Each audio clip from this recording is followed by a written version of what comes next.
Hello guys, welcome back to another Let's Play of Genshin Impact. We've got the Archon quest.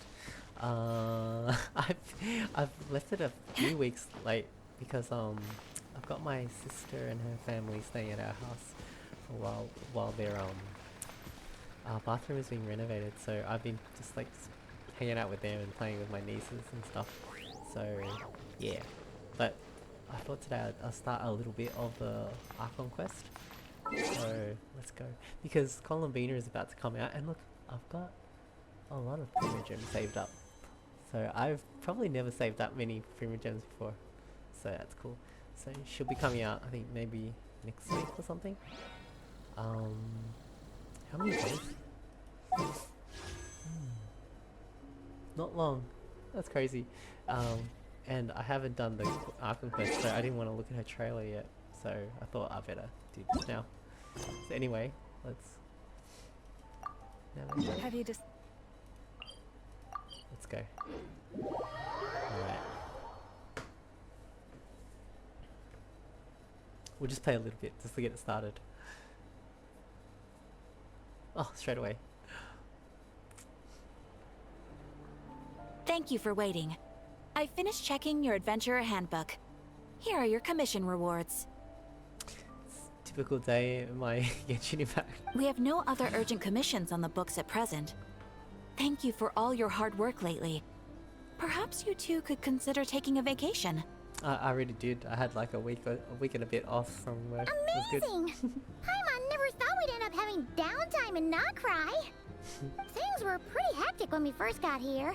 Everywhere you looked, it was either the Wild Hunt causing chaos or the Fatui stirring up trouble. It felt like this whole region was one giant slime in a barrel, ready to go boom at any moment. We really have achieved a lot since we've been here, haven't we? The Traveler and Paimon strike again. That's right.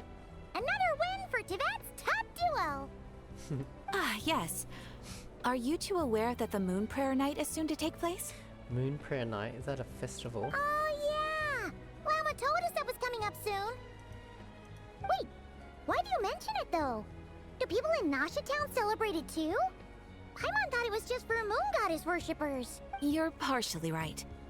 Most people in Nasha Town just see the festival as an opportunity to do business. They do not concern themselves with the religious element. The festival was first celebrated by the Frost Moon Scions. On this day, they would wear moon prayer blossoms and celebrate the birth of the moon goddess through song and dance. They would also prepare food and handicrafts and give them as gifts to others.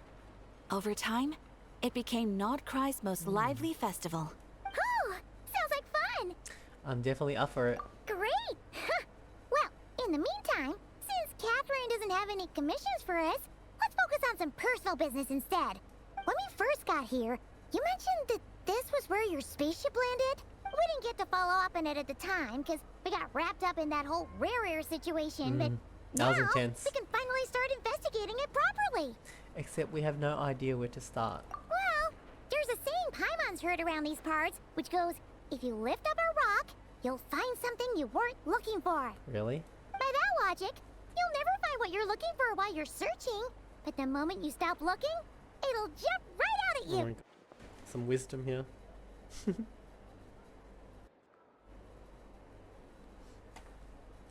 be worth a try though, right? Anyway, Paimon suggests we focus on other stuff we want to do for now, and just keep an ear out for spaceship-related intel as we go. I think that's a good plan. We haven't seen Columbina in a while. She used a huge amount of power in the final battle against Rerir and has been much weaker since then. Rerir. I don't know if I can do anything to genuinely help her, but surely a little chat can do no harm. One other thing that concerns me is we've seen no trace of the doctor so far. What's wrong? She looks super serious all of a sudden. I was just thinking about Columbina and the doctor. Huh? Paimon gets why you'd be concerned about Columbina, but what does the doctor have to do with anything? We've learned back in Natland that he's been investigating the moon, but he's been suspiciously absent so far. Oh, that's true. And now that you mention it, We're definitely overdue for a showdown with the Fatui. It is weird that he hasn't shown himself this whole time. What could he be up to? Engrossed in one of his experiments, perhaps? Either way, his current inaction is a good thing. True. Paimon would much rather deal with Marionette anyway. She says the meanest things, but when it comes down to it, she doesn't seem like a bad person. True. Maybe it's the pressure of being a Fatus? Especially as a Harbinger. Does she feel like she's gotta act tough to keep up appearances or something? Maybe? But then, every time we headed out with Rarier, she always wound up having to repair Polonia and her other robots. That's gotta sting. Losing face always hurts more for people who care a lot about their image. She's probably still furious about it. Paimon, I have a feeling she might have heard that. What? What? Relax! She's not even here! Huh? What's the matter? Oh, nothing. Sorry, we'll be on our way now. Where are we again? Oh yeah, Columbina? Right, yeah, let's go see Columbina. A nocturne of the far north. What's a nocturne? I hear the word a lot. It's a very cool sounding word, isn't it? Nocturne. Is it a song or something? Musical piece inspired by the night. Okay. Cool. Nocturne. Nocturnal. Which way? So we've made a start. It's more than I've done in like a few weeks.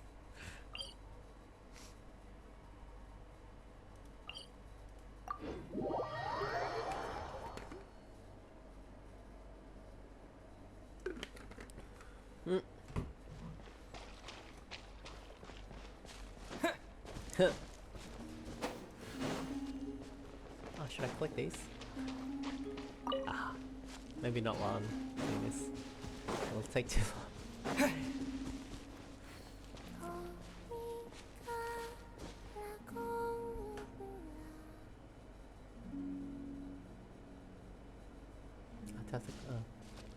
Hey, she's sitting up! Is me sitting here a rare sight?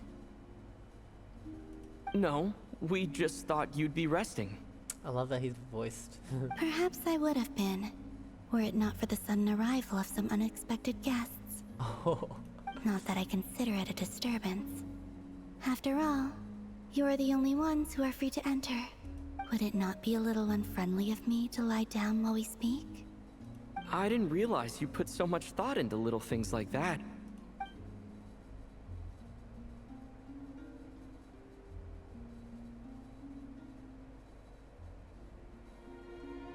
Only sometimes. There have been moments lately where I think about you and your companions. They are warm, mysterious, and cozy memories. Very few of my past memories are anything like that. It's nice. They say that travelers return home bearing bags full of souvenirs. But my luggage was empty, and I believed it would stay that way. Return home? So, you're still planning on returning to the moon? Yes. This planet continues to reject me, reminding me that I do not belong here. If I remain in Teyvat, there will come a day that I disintegrate. And I don't mean reduced to dust, or turned into food for the flowers. I mean, I will cease to exist entirely. Alright then. Well, we're sure gonna miss you. But it sounds like we'll have to say goodbye. How do you intend to return? The moon prayer night is soon to arrive. On that day, the moon will be closest to Teyvat. The Kuvaki in this land will reach its peak at that time. I merely need to grasp the tide, and with relatively little effort. Oh, Paimon gets it! It'll work like a slingshot! You make it sound like she's gonna get blasted up to the moon. If I did that, I suspect I would crash into the false sky. I will be using a much gentler approach. But I do like the analogy. It's fun. You see? She gets Paimon's sense of humor. In the blink of an eye, the time has come to part ways. Well, It does feel that way, doesn't it? Time seems to fly fastest when you are enjoying it. I have always thought of myself as a wanderer on this earth, and it has never expressed any desire to keep me here. Yet, just as I plan to depart, it tugs at my arm. Is this a gesture of affection? Or is the world mocking me? Oh. Were you hoping I can answer that? Yes, you are a traveler, so you must have a lot of experience in this area. Then, what I would say is... enjoy the moment. good advice.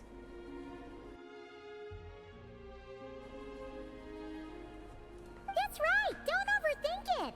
Happiness is happiness and joy is joy! The point is to enjoy it, not analyze it! Wow. Get wisdom. I see. Then what I would say is, even though I am very tired right now, I am still happy.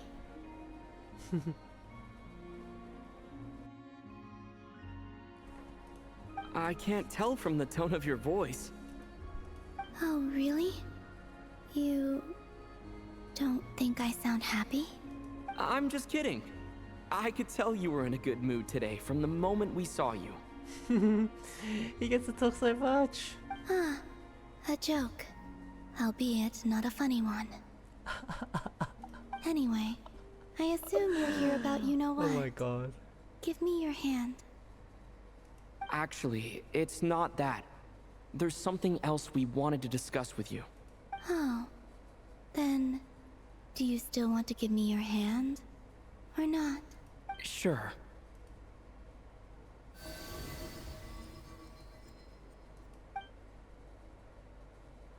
Thank you. So, I've heard that in the Moon Prayer Nights of the past, people here would hold celebrations in the Moon Goddess's honor. Since you helped so much in our fight against the Rehir of Solnari, I think you deserve a farewell party before you return home. This is a nice, calm Archon quest, don't you think? It's kind of nice to have a moment to just chill. I haven't asked everyone else for their opinions on this yet, but I'd like to invite you to join the upcoming Moon Prayer Night. I've never joined a moon prayer night before. I'm not sure what I would even do. Oh, don't worry about that! We take care of everything! All you'd need to do is show up. Of course, there's no need to force it if you're not feeling strong enough. It's just, this kind of felt like a golden opportunity. Gotta go, especially if she's gonna leave. But they call me Kutar, and the Fatui have an arrest warrant out for me. I shouldn't appear in public right now. Just go. Yeah, there will definitely be complications, but... I'll make it work. You have my word. Yeah, we got your back. Well, he does. Paimon's actually not too sure what he's planning. All right, if you're sure. I will not refuse your invitation. I suppose it wouldn't hurt to pack a few more sights from this world into my suitcase before finally learning what my homeland looks like. She has a suitcase? Oh, if you see Lauma, please tell her that my answer to the question she asked me is neither yes nor no. So maybe. Rather, it is. There is no need. That was kind of cryptic, but sure. Guess it's between the two of you. We'll pass along the message. Bye for now. I love it.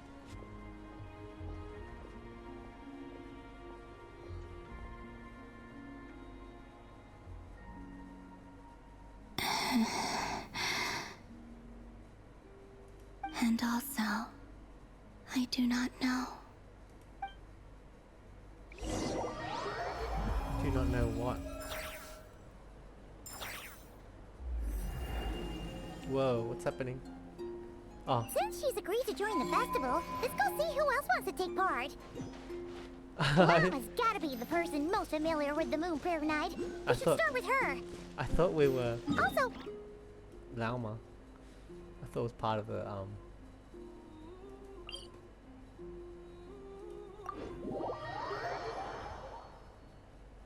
At least it's broken up and it's not like.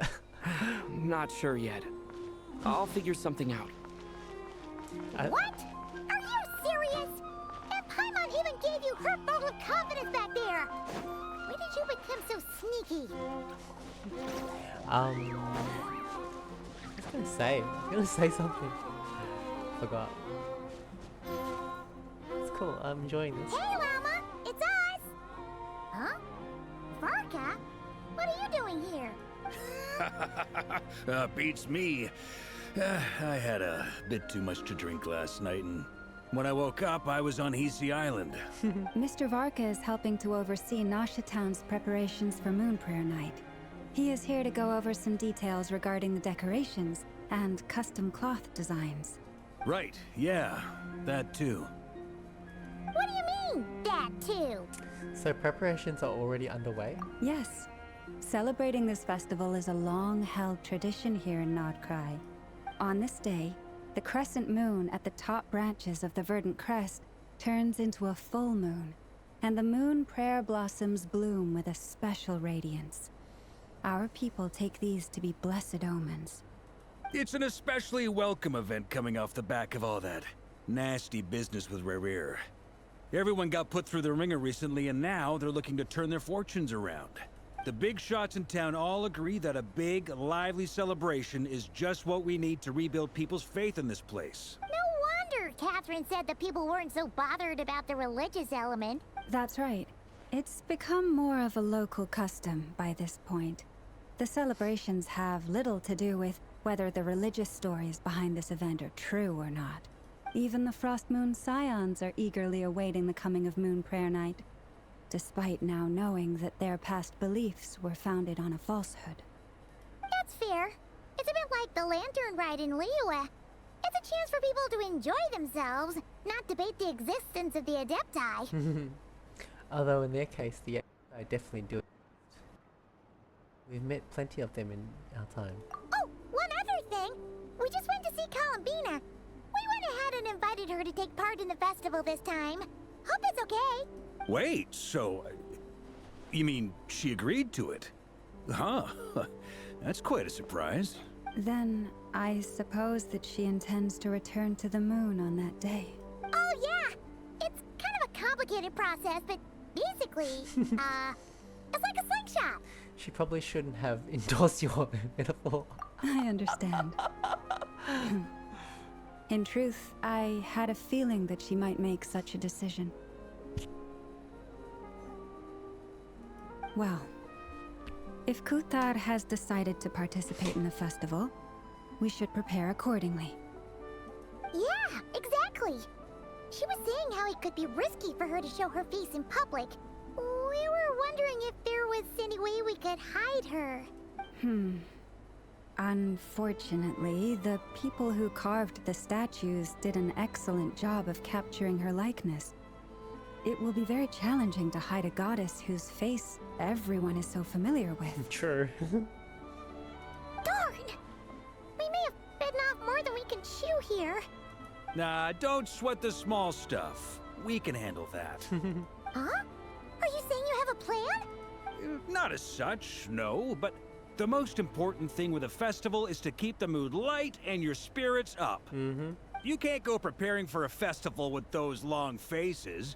You'll never convince anyone to enjoy themselves. The Mondstatter spirit is strong with this one.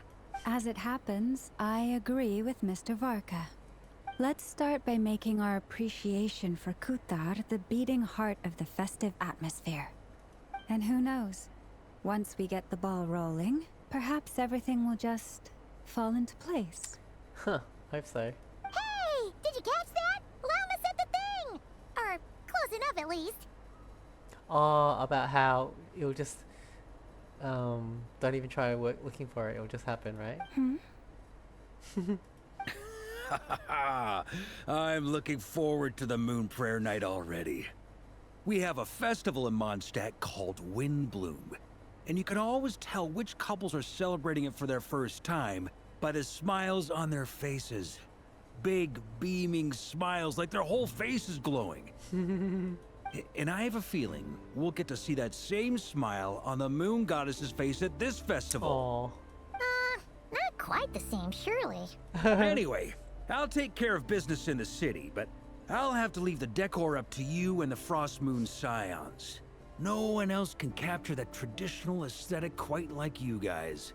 But lastly, there's the final key element that brings the festival to life. Companionship. We'll take care of that part. Before you leave, let me show you something that we've been preparing. Mr. Varka had asked to see it already, so you may as well tag along. Also, I have some further questions about Kutar's decision. Follow Llama and look around. Okay. Follow Llama. Easily. This goes right in.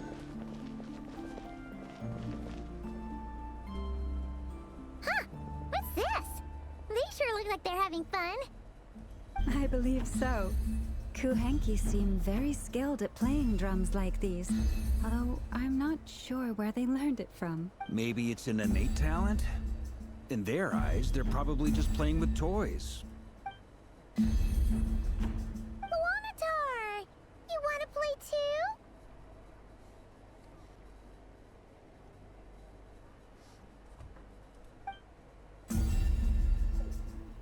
Guess not.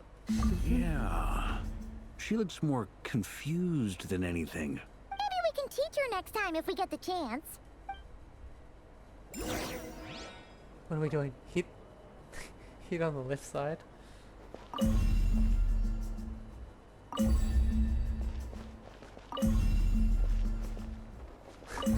Continue following Llama.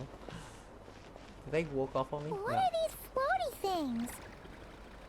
Moon veils. We hang them from buildings in the city during the festival.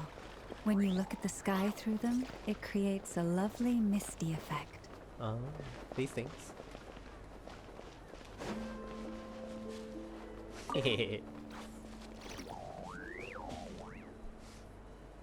Everyone seems hard at work. They're preparing items for Moon Prayer Night. For instance, the sculpture being made over here, Mr. Varka and I were just finalizing the details of where it will be placed. Ah, there she is. I didn't know the finished article would be so large. Not to worry, though. All the necessary arrangements have been made. Just let me know once it's ready, and I'll get some people to ship it over. You have my thanks. And over here, we are preparing a very traditional confection. Oh, look at all these colors! It looks great! Can Paimon try one? Of course. I have a feeling you'll like it a lot. You bet! Sweets and treats are Paimon's favorite! If you included those in the Feast of the Moon, I bet Paimon would have joined the Frost Moon Scions by now. There will also be verdant crests like this present in Nasha Town during the festival. The timing of Moon Prayer Night is not completely set in advance. We make a rough estimate, then observe the changes in the verdant crests and moon prayer blossoms to guide us. As such, the wait itself is a fun feature of this particular festival.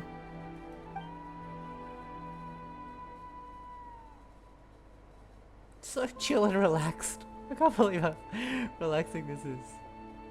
Especially Llama's here, it's so good.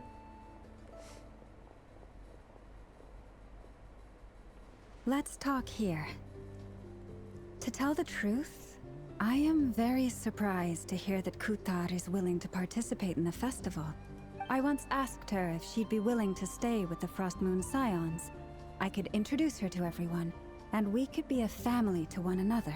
She did not answer, but she has not appeared here But since. we have the answer.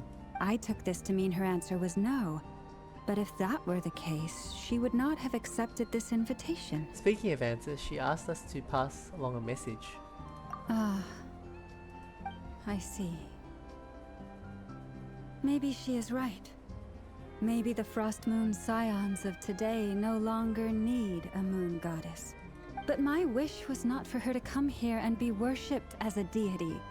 I simply wanted to offer her a place to stay. I'm sure she believes that showing herself here might invite Fatui intervention, and as such, she does not wish to cause us trouble.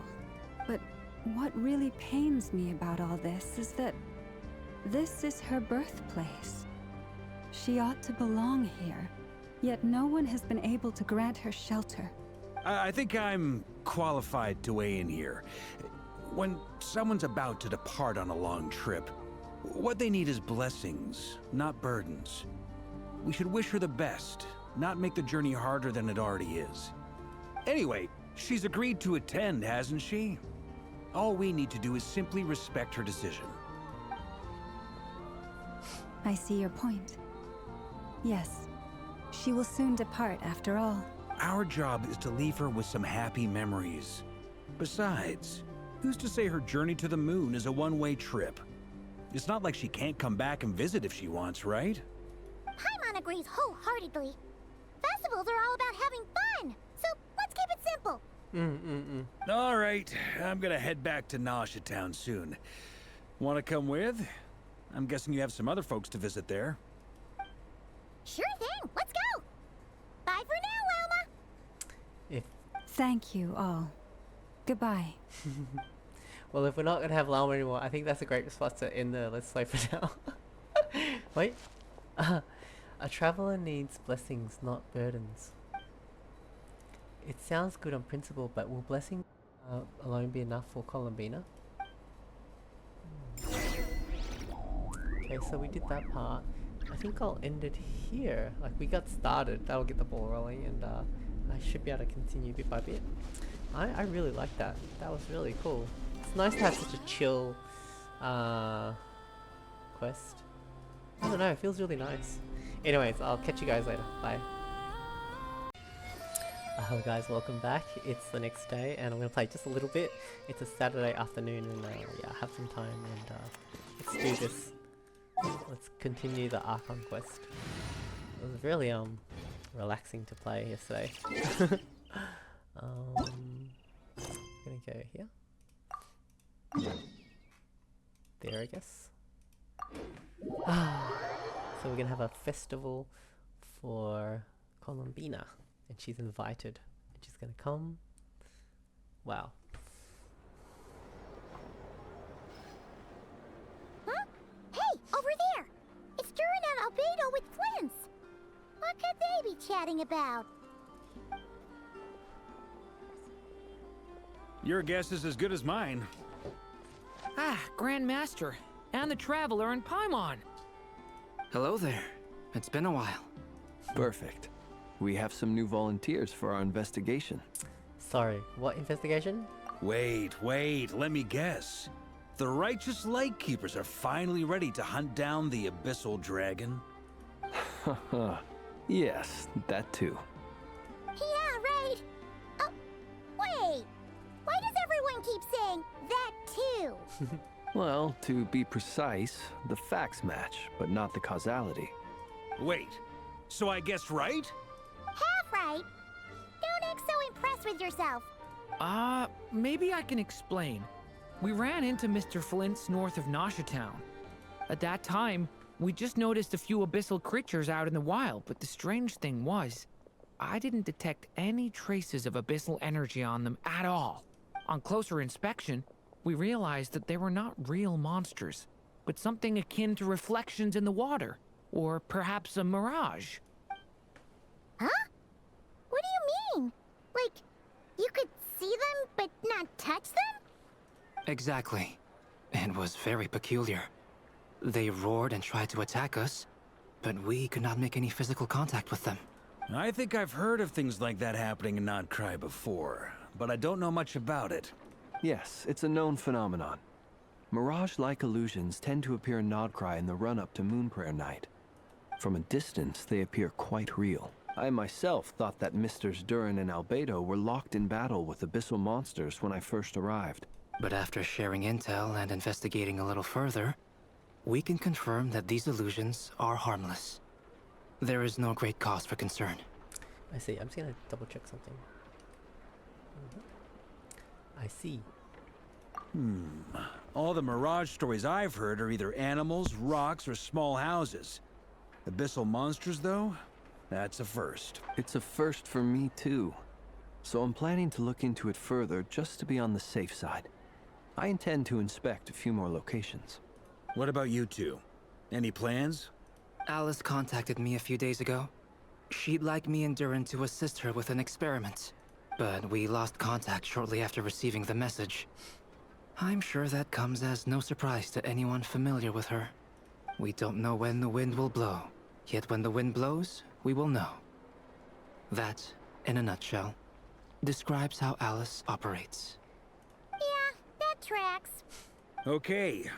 Well, I suggest we investigate this Mirage business in the meantime. It's piqued my curiosity, and I'm pretty sure I know someone who will already be 10 steps ahead of us. Well said. Right?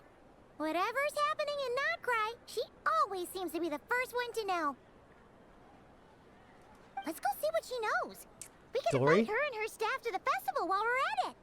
Or Nefa. Probably Nefa. Is there... Oh, I love this yellow line. Ah, where'd it go? I remember in Samara, I never ever let the layout of the city, I just followed the line for the whole quest. And in the Fortress of Mirrorbead as well.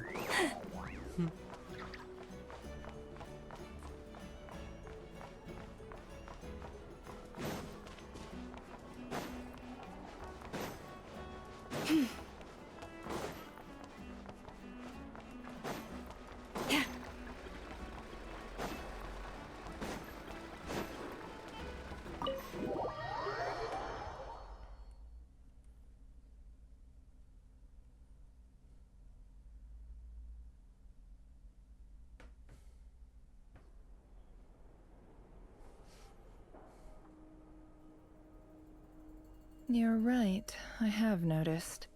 There's certainly something a little fishy about this situation. Only a little, though.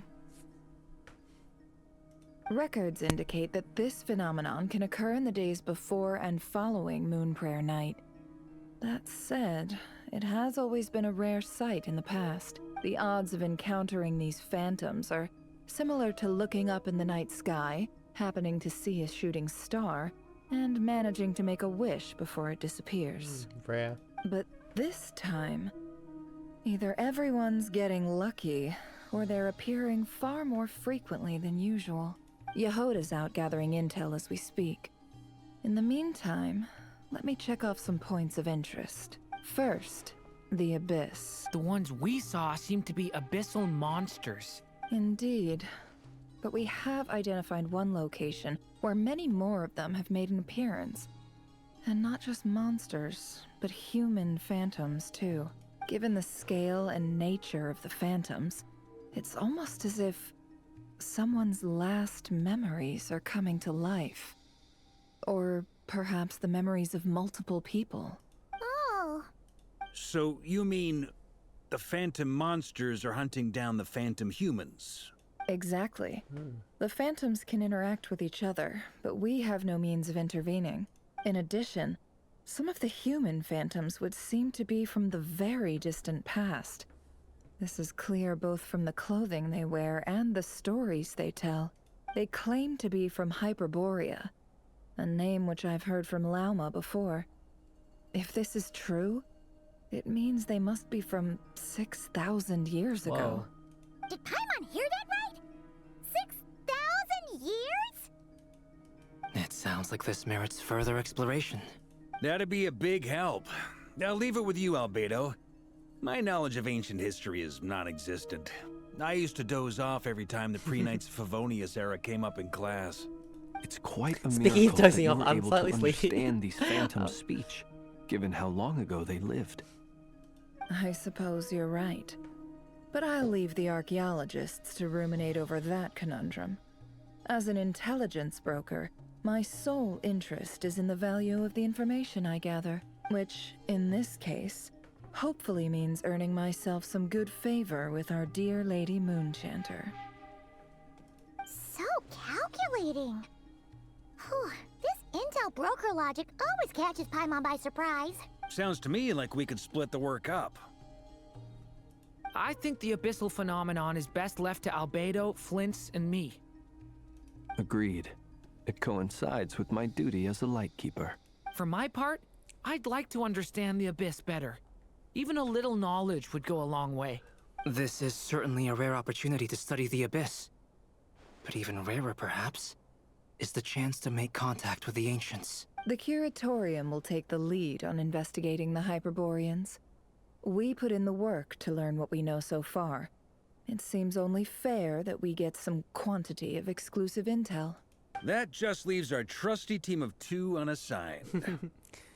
Wait, we're a team? Since when? Since you became an honorary knight, of course. This was part of my grand plan all along. Oh yeah! By the way, we managed to convince Columbina to come to the Moon Prayer Night celebrations. Would you and Yehoda like to join too? I doubt it. She agreed to that? Huh. Quite an achievement. Never underestimate the traveler, I guess. Very charismatic. I'd be happy to join. Okay, she's coming. No point shutting myself inside when the streets are all decked out. I doubt any clients will be visiting during the festival in any case. And Yehoda loves a party, so I'm sure she'll jump at the opportunity. No. No. No. No. No. No. No. No. No. No. Way to contradict me in front of... Wait. No, that's not what I have bad news, boss. So many people. All right, everyone inside, quick.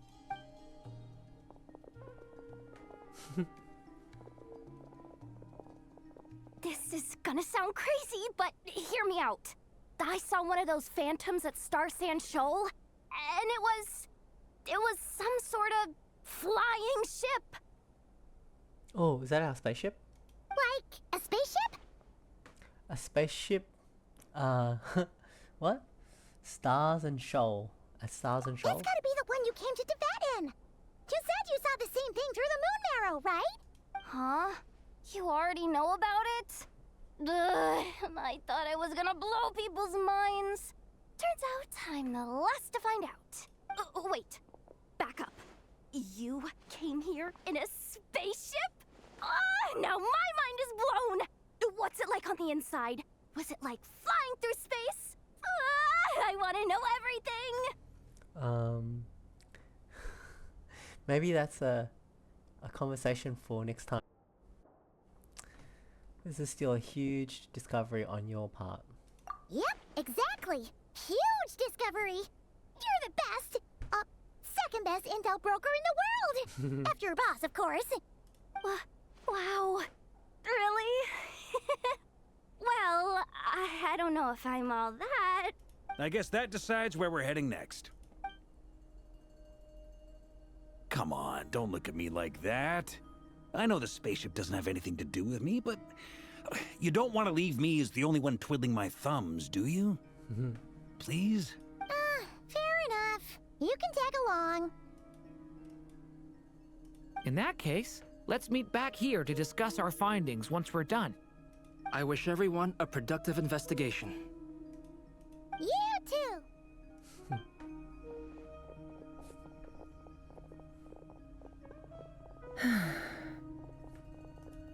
What's up, boss? Aren't we gonna head out? Tell me, Yehoda, when did the Curatorium start giving out intel for free? Oh. Oh, sorry, boss. I'm starting to get a little sleepy. I'm gonna take a nap, I think. This happens to me whenever I play Archon Quest. I love them, but for some reason, yeah, I'm getting a little... I feel like I'll have a nap. Catch you guys later. Hello guys, welcome back. We're gonna continue the Archon Quest. It's been a while, like, I had for about a couple months, my sister was at my house. And my sister's family, actually, like her husband and 2 kids. So I haven't had time to really play a lot, because I like playing with my niece. She's like 3 years old. Just playing around with her a lot. And after that, I'd watch some stuff with my sister, like C-dramas and One Piece and stuff. So now they were at my house because they were renovating their bathrooms. They had 2 bathrooms to renovate. Anyways, now that they're back at their house, I have more time, so I can continue the Archon quest.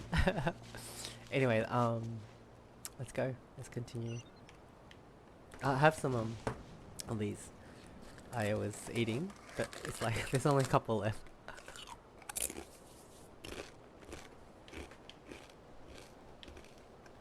I was using up my resin on the Oceanid, so I just was eating that while I killed it like 5 times.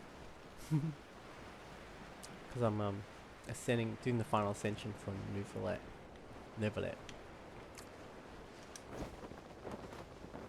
Well, I don't think that kills me anymore. It used to kill me in the old days when they interrupted my fall. Wow, what do you know? Yehoda was right on the money. This Phantom really is your spaceship. But that's so weird. Whoa. Why would it show up here? Is it some kind of projection? Or a ghost? Like, maybe it no longer exists, but somehow it left an afterimage? I'm not sure either, and that's actually the truth. I have no idea. I didn't even know what our ship you're looks like. already here. Miss Lauma, what a surprise. I thought you were busy with festival preparations. I was, until one of our people informed me that a strange sight had appeared at Starsand Shoal. No one's ever seen something quite like this before.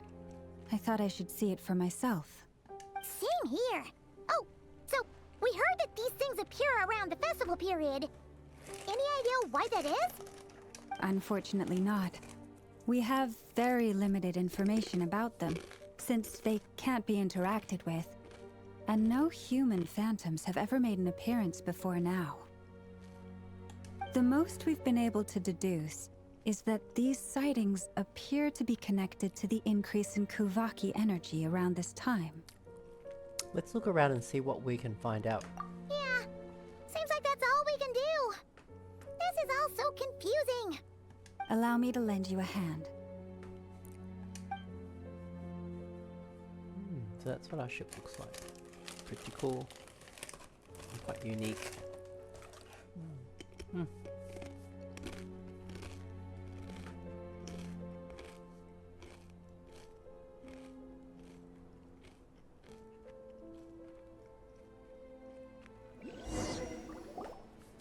Everyone, our friend here should be able to provide us with some information. She can speak to it. Is that a phantom rhymehorn deer? I've heard about how the Frostmoon Scions live in harmony with the animals and can even communicate with them. That's coming in handy now, for sure. Okay. Yes, I understand. Then how about this?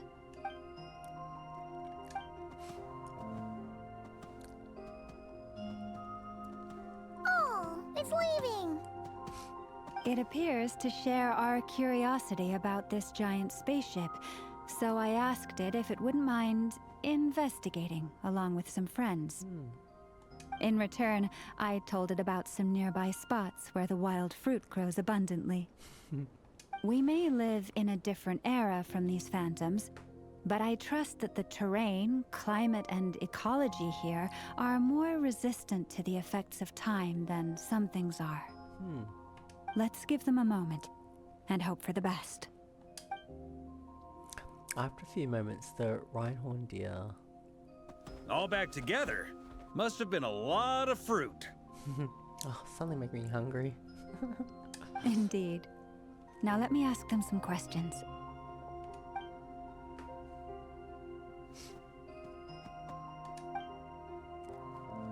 It did find a lot of wild fruit, enough for them to feast for a long while. This puffin circled in the air several times, but didn't spot anything out of the ordinary. Certainly nothing to do with the spaceship. Huh. Well, it definitely makes sense to get a bird's eye view. A literal bird's eye. Indeed.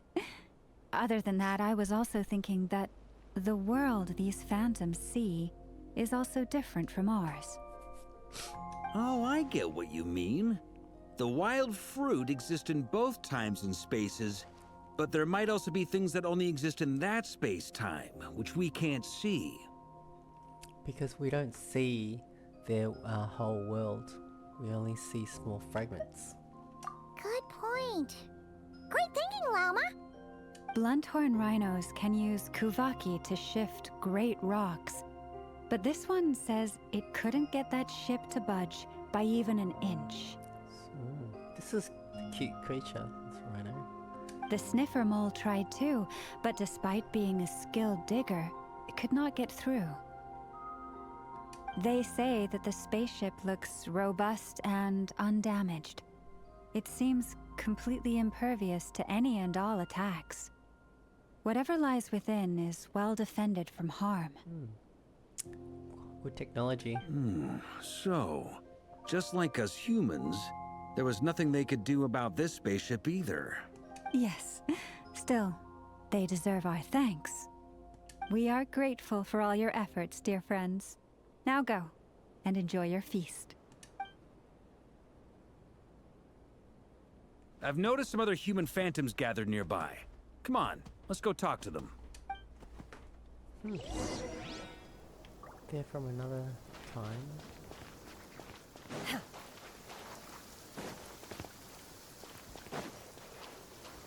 In the mortal world at times like these, is it not?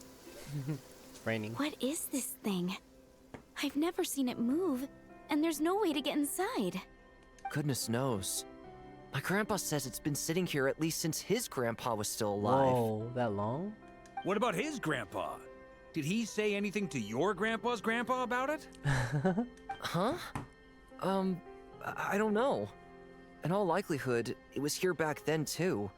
Hard to imagine something this huge could move. Guess that means that as far as they're concerned, this ship's been around a long time. That's what we have gathered.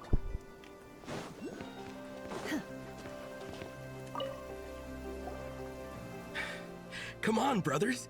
If we can get even a small chunk off of this thing, it's gotta be worth a fortune. Today is the day we strike it rich. Huh? You mean Paimon? Yes, brother, I shall join you. Let's make our fortune. We should go with them. What the? This thing is crazy tough. I can't even scratch it. What's it made of? Sorry, brother. Looks like we'll have to seek our fortunes elsewhere. Enjoying yourself? I was just seeing if I could influence this phantom's perception by playing. But nope, no dice. I'm sure we're all starting to build up an idea of what's going on here now that we've spoken to some of the people. These phantoms are reenacting real historical events in Krai. It's almost like we're in some kind of interactive stage play. We can talk to the actors, but the plot is fixed, and we can't influence it. It makes sense. History is set in stone. The objective facts of the past cannot be changed. Paimon totally thought you were just goofing around earlier. But actually, you were doing some serious investigating. Of course I was. Anyway, at this point, I think we're forced to conclude that although the Phantom spaceship is right there in front of us, we aren't going to learn much about it from these people. Okay. If only this showed the moment when my sister was searching for me. Maybe then I could discover why she wasn't in the spaceship. Or if it showed the moment when it disappeared, it might I might have found out who was piloting it and where they were headed. But no such luck. All we've seen is an arbitrary moment in time during its long stay here. Don't be discouraged. If nothing else, this is proof of the ship's existence. And think about it. So many people tried to hack their way inside, but no one could get the door open. It's made of very tough material. To me, that says that we'll either find the ship itself or the story behind it. It's just a matter of time. It's very positive thinking. Thanks, Varka. Huh. Every now and then, when Varka gets serious, he actually does seem like Grandmaster material for once. I wonder how the others are doing. Let's head back for now. Sounds good. Also, drinks are on me if Team Knights of Favonius is the first to finish. Wait, we have a team name now? Am I in Team Knights of Favonius as well? You're very welcome to join. We've even got a cathedral ready for you. Isn't that technically blasphemy? You wouldn't dare make a joke like that if Barbados was in earshot. Nah, I'm sure Barbados doesn't mind a little harmless blasphemy once in a while. I'm sure he would. Cool, cool. Alright, I think we've progressed tiny little bit. I think I'll stop there. Oh, whoa, we're not gonna stop yet. What's going on? He's getting chased by the wild hunt. Oh, no! Get away! Oh. What happened? Can't stop him. I know it's hard to stomach, Mr. Duran. But as I'm sure you've noticed, there is nothing we can do to intervene in that which unfolds before us. But we have to at least try. And try you have. But are you aware of how many unsuccessful attempts you've made now? I wasn't keeping count. I'm afraid this is the 39th failure so far. Or the 5th if we're only counting this particular victim. There are no indications that these phantoms may be altered in any way. Interesting. You seem to have calmed down a little. I'll make us a fire. You should rest and have some water. Feeling any better now, Mr. Duran? May I ask a few questions? Be my guest. What exactly are we witnessing here? What happened to those people? My guess would be that we are seeing Krai during the Conrian Cataclysm. Would that be accurate? Conria. That is correct. As you know, once the Abyss senses even the tiniest crack, it floods in and spreads like wildfire. There was a time in the distant past when it permeated all of Krai, causing immeasurable harm. The people paid a terrible price to heal this land. Then 500 years ago, the whole of Teyvat suffered an abyssal disaster. Once more, Krai was dealt a devastating blow. I see. In the face of the abyssal onslaught, all were like grains of sand tossed around by a tidal wave. Be they human, fae, or god. The moment you witnessed is but one drop in a whole ocean of catastrophe. All right. I guess that answers my second question, too. I wanted to know why there's nothing I could do to help them, and that's because what we are seeing is history. That would be my guess as well. As I understand it, history and fate are not all that dissimilar. The latter may be unseen to us, but both are immutable. Yes. Although there's people that want to Fate post was determined long, long ago. I still have a couple of other questions for you, Mr. Flint's. You mentioned more than one abyssal disaster that has struck this land in the past. How can you be sure that what we're seeing is from the Conrian incident? And also, how are you able to stay so calm when you're talking about these events? From everything I know about you, you're not cold or ruthless, and you're not indifferent to the suffering of others. Alas, I am forced to show my age. I must be 600 or 700 years old by human measure. Wait, so you... One is not easily moved by history when one has witnessed the truth firsthand. Oh. I'm sorry. You needn't apologize. Your passion is a good thing to have. Treasure it, because someday you may find it in terribly short supply. Now, at the risk of offending you, I have a question in return. Your curiosity toward the Abyss, is it born from hatred or because you sense its call? I only ask because I kept a fragment of Rarir's body in my lantern for a short time. Specifically, his heart. So I know what a burden it can be to carry the Abyss with you. and I hear its power growling from somewhere within you. In my eyes, your mere existence is a miracle. My honest answer is... I don't know. I don't think I have the confidence to say for certain. What I will say is the Abyss is not the only issue that haunts me. Even before I became who I am today, the question dogged me constantly. Should I even exist at all? My doubts remain unresolved. But when we fought Rerir, something became a little clearer to me. Sometimes it is the darkness within us that allows us to achieve the impossible. I certainly got the sense from your 39 attempts that you were trying to achieve the impossible. It sounds like you've resolved to see the truth for yourself. Absolutely. In that sense, he and I are quite similar. Then I wish you every success. I look forward to the day of your transcension. Well, if everyone's caught their breath, I suppose we should head back. Oh, and one last thing. I'd appreciate if you kept our discussion about history a secret. Cool. Alright, so if it lets me... I don't think it's gonna let me. Incredibly, our separate investigations led us all to the same conclusion. Hooray for consensus! Yeah, but we barely learned anything, though. I totally thought this would be the mother lode. Talking with the ancients? I mean, come on! But nope. All we got was useless snippets of conversation. And all this stuff about moons and hyperopia. What a load of baloney. Seems like people back then had a few screws loose. I understand your frustration. We found the same issue. Each phantom only showed a very brief moment in time. What if it... There isn't much value to be found in these miscellaneous fragments of a civilization's history, no matter how glorious it may have been.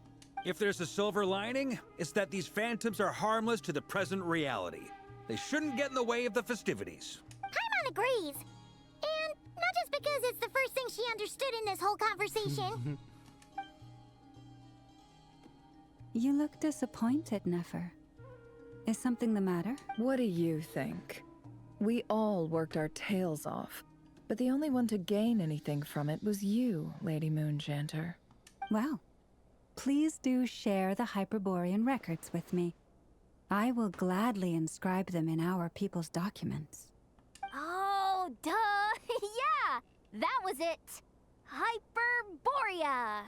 Hyperborea. I'm serious.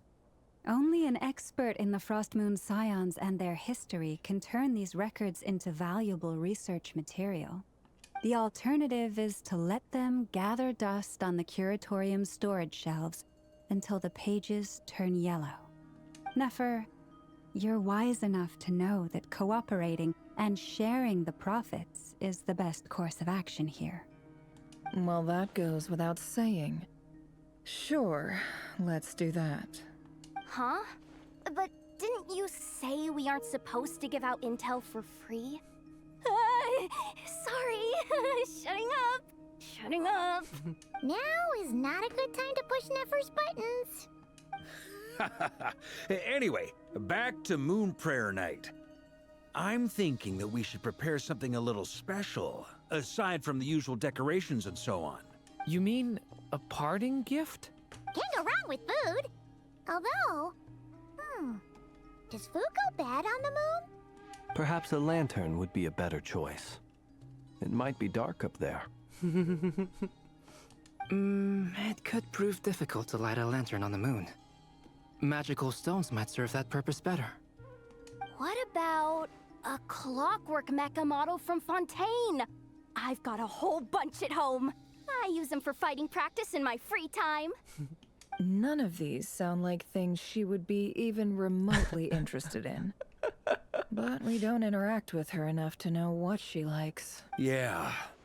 It would really save us the guesswork if someone could find out what she's into. Are they gonna look at me?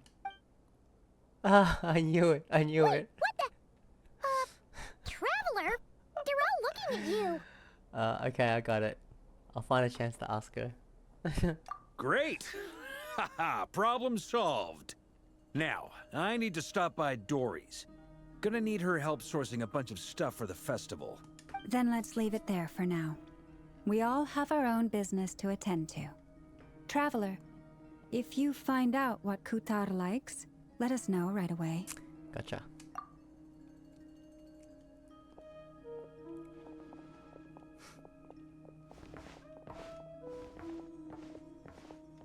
Is something the matter? That's my line, Durin. You seem a little down. I'm fine. It's just... I'm still feeling a little rattled after witnessing the horrors of the Abyss. But it's okay. This is something I have to work through. I'll be all right. Thanks for your concern. Well, don't put too much pressure on yourself. If you ever feel like something's wrong, physically or mentally, we're here to talk. Don't forget, I'm a member of the Knights of Harmonious. You can always rely on me. Come on. Stop treating me like a kid. Cool. Alright, so we did that part. I'm gonna go to sleep. It's like, yeah, it's good. Did a little bit after months of not doing anything. And I want to finish it before, because there's this event that's on, but I think it's a conclusion to the Archon quest. So I don't want to do it until we've finished it. So I want to try to finish the Archon quest in 8 days before that finishes. Anyways, we'll see how it goes. Catch you guys later. See ya. Hello guys, welcome back. Let's continue our Archon quest. Just let me plug in my keyboard. I'm just gonna charge it. Alright, so let's continue. So it's what is it, Sunday night tonight? But it feels like a Saturday night because we have a public holiday today in Australia. Labor Day. Tomorrow. I feel like I should collect them. Oh, there's one. Actually, don't worry about it. I don't need them. What's 90? Oh! Columbina, we're back! Huh? She's not here. I can't sense her presence at all. Weren't there a few Kuhenki here last time too? Where did they all go?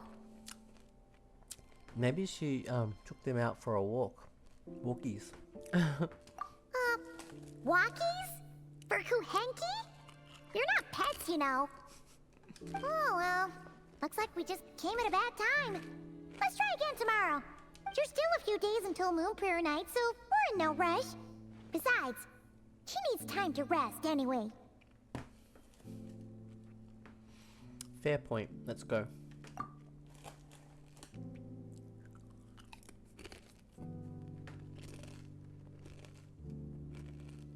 Columbina, are you back yet? Oh, how strange. Looks like she still isn't here. This is a bit odd. Right? It's not like her to spend so much time outside. Especially since she's worried about attracting unwanted attention. By the looks of it, she hasn't been seen. She hasn't been back all day. What about Luanatar? Luanatar, you there? Hey! Do you know where Columbina went? Sorry, didn't understand. But if you know where she is, could you take us to her?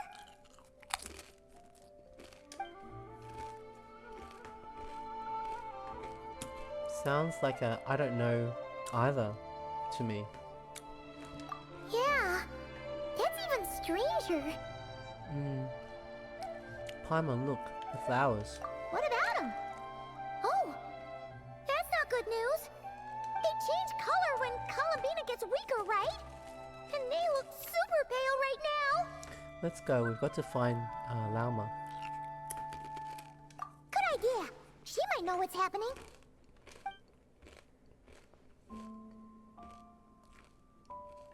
Lauma! Where do we find her? Ah, it's you.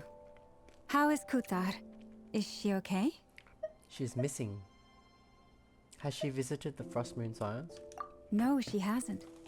I came here to check on her after I noticed the flowers had changed color. Based on past precedent, she must be very weak right now. Even getting up to walk would be a struggle. It seems unlikely that she wandered off outside. Not to mention that she doesn't do that at the best of times either. So yeah, this is super weird. Has anyone approached Silver Moon Hall lately? No. Very few people are in the know about Kutar's whereabouts. And if anyone suspicious had visited, they'd have left some sort of evidence. Come on, let's go to Nasha Town. If anyone has seen her, someone there will know about it. It's not Krai's information hub after all. Makes sense. Let's go! Damn. I thought this act was gonna just be super chill. I mean, as in like light.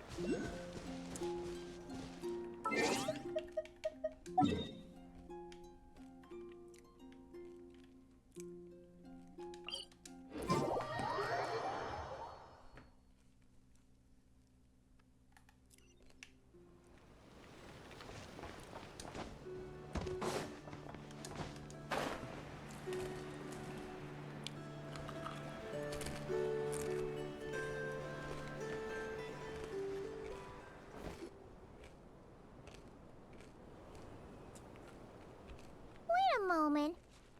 Is it just Paimon, or is this stall kind of suspicious? It's never been here before, right? No, I don't recognize it.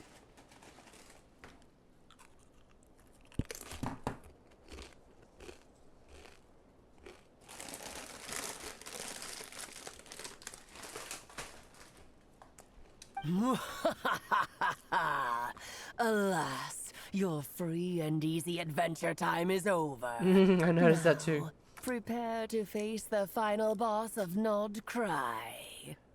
Who is this? Whoa! Where'd that voice come from? Not sure, but it's definitely hostile. No, not that way. The final boss is right here. What? The sniffer mole? That's the final boss? Surely not. Also...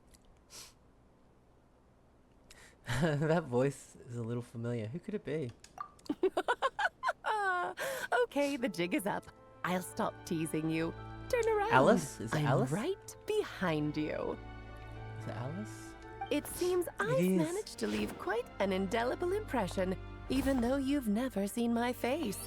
Oh, nothing could make a great maid Wow. more pleased with herself. Alice's entrance. Oh my god, that's so cool. Did she adjust the camera? That was so cool. Oh my god. Alice has arrived. That's cool. What an entrance. Yeah, I definitely want to pull her. She's beautiful. Gonna save my wishes. Mother of the most adorable Klee. Great adventure.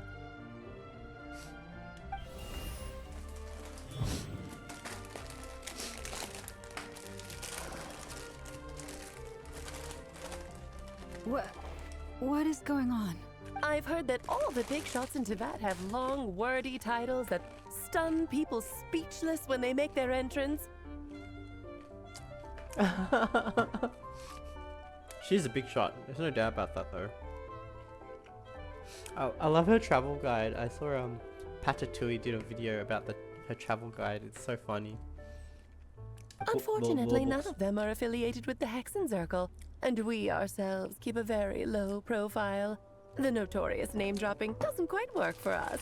Still, I, for one, think I'm really quite amazing. Love yourself. So that didn't stop me from coming up with a title anyway.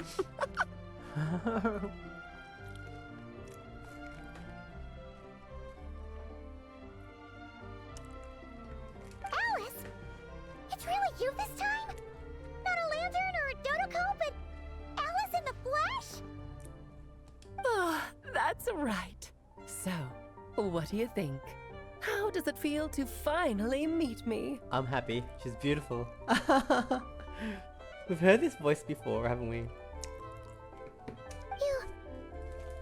You look like... You look so young.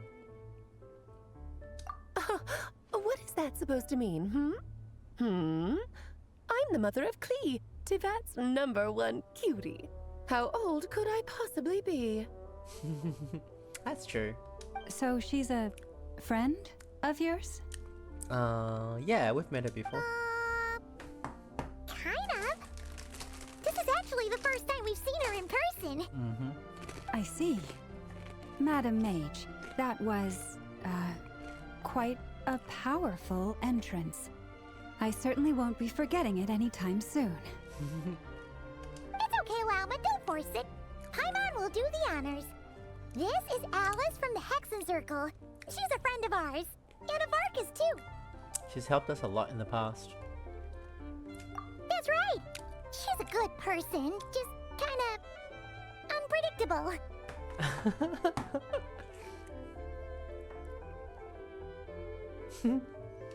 Well, what is the human heart if not unpredictable? If we could not do as we please, how would we differ from machines? I like it, I like it.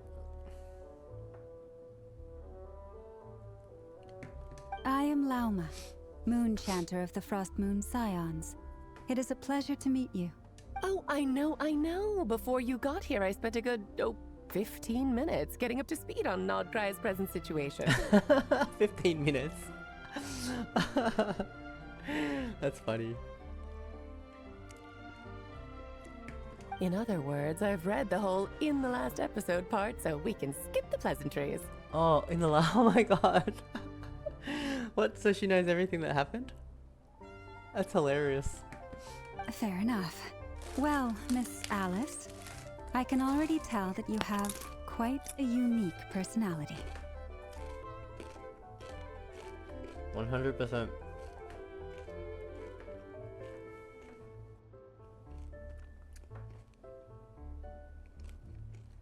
He'll get used to it.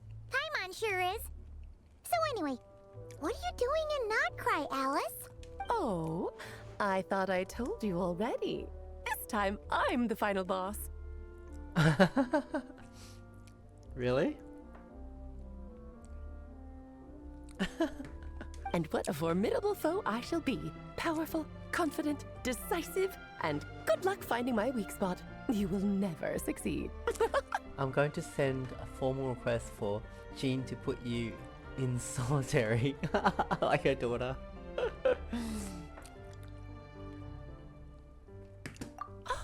Oh, drat! My one weakness, and you found it in an instant.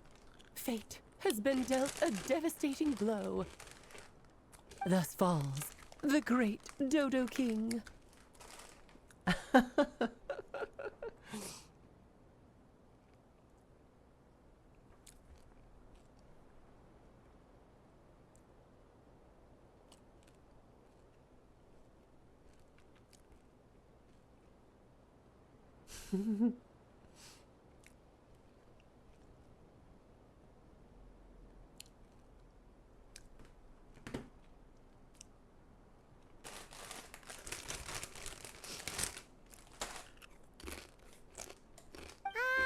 Why are you playing along with this nonsense?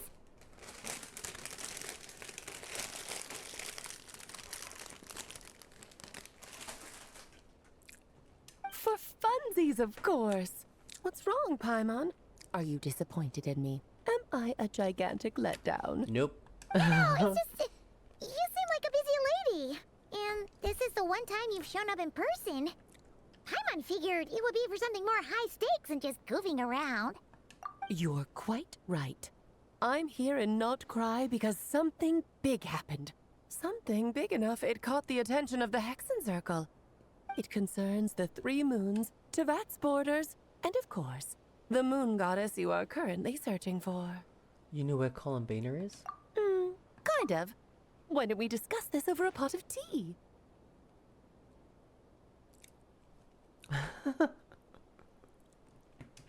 My main reason for coming on this trip to Teyvat was, Well, look of at her course, chair. to have some fun.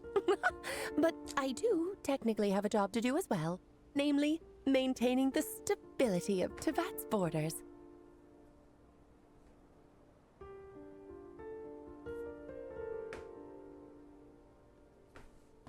I'll skip over the complicated parts, but to sum it up, abyssal energies are all that lie beyond Teyvat's border. We'd find ourselves in a real pickle if they ever made it through. And the phantoms you've been seeing are a sign that the border has been disturbed. Ah, no wonder they tend to show up around Moon Prayer Night. Is it because the real moon is now so close to us that its power can cross the border? In part, but only a negligible amount passes through. Just enough to influence the verdant crests and so on.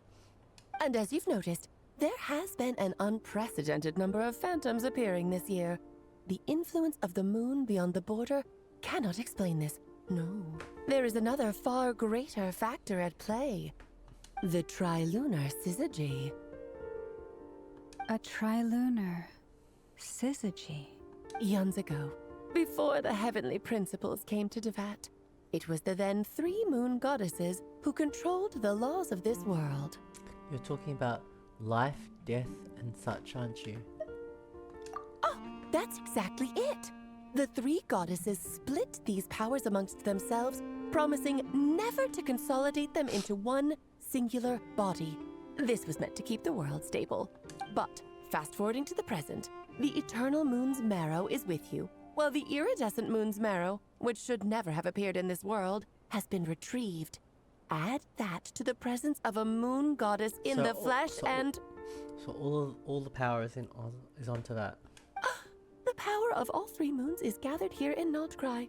There hasn't been an event like this since the War of Funerary Flame. Does that involve Zhongli? And it's having a noticeable effect on Teyvat's borders. Why are you concerned about said borders, if I might ask? Because I wish to give my darling daughter a peaceful, sunny environment to grow up in. Is that a good enough reason? Kinda sounds like you're dodging the question, but it does make sense. Well, that's one reason anyway, and the most important one. The others are a little complicated to explain. For instance, cleaning up after dearest Miss R. Albedo could tell you more about that if you're curious, but right now, I have a more important question to ask you. Why are you collecting the moon marrows? Columbina wants us to use their power to return home. I see. Nicole told me about that legend I wonder once. if we'll see Nicole soon. Nicole? You mean Mage Anne? Oh, so you remember. We've heard her voice in Fontaine. Really? I can't remember. It's been a while. Yes, of course. That was a story about fate, her area of expertise. But back to the story of our dear moon goddess. I'm afraid her intended method of returning to the moon is unlikely to work anymore. Really? How come? What does that mean?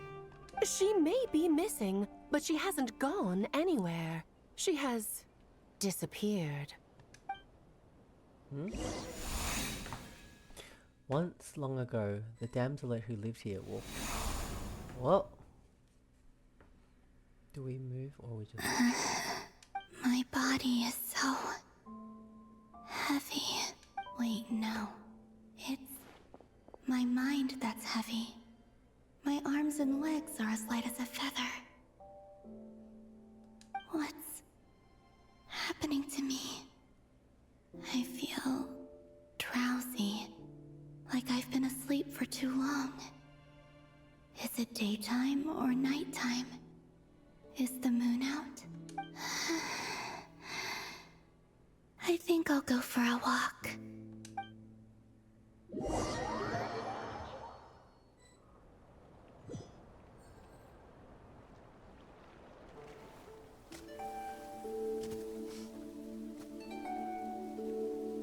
Are you out for a walk too? Phantom or she a phantom? Oh, she went to the past?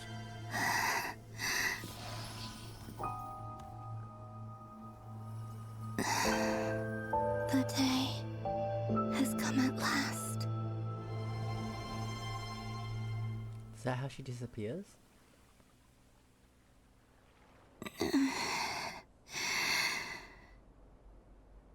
Have I grown so weak that I can't even sustain my physical form? But Moon Prayer Night is nearly here. I was so close to returning home. Death is near. Is this how it ends for me? Will I return to the moon after I disappear? Or...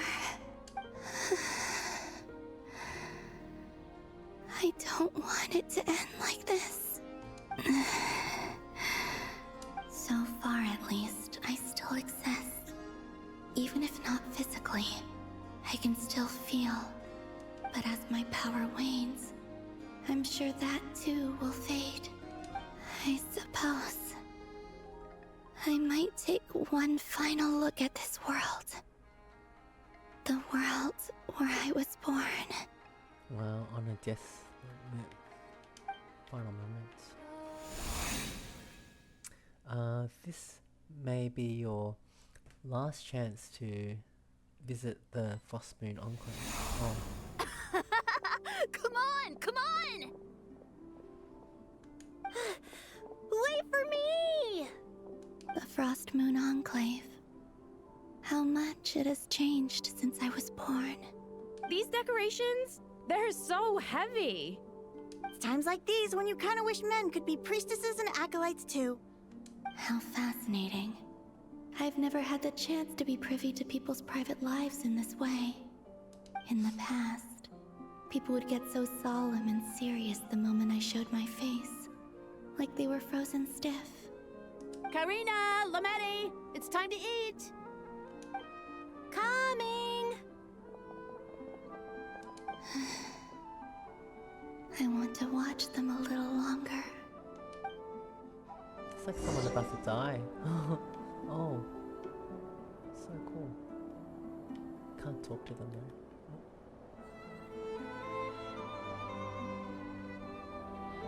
So just fill these balloons with air, right? Yep. Try a couple now to test things out. The rest can wait till Moon Prayer Night. Think fast. Rita! Teasing an acolyte of the Frost Moon Scions?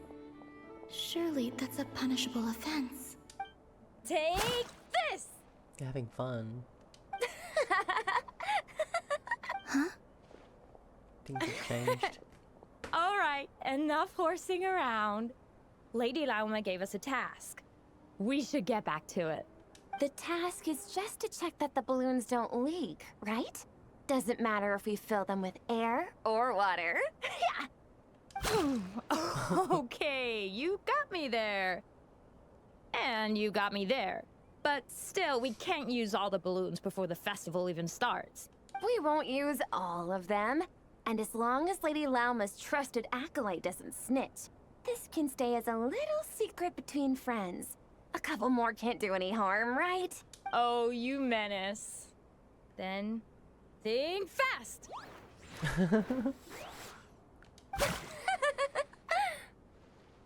Is pumping a balloon full of water really so much fun? So funny.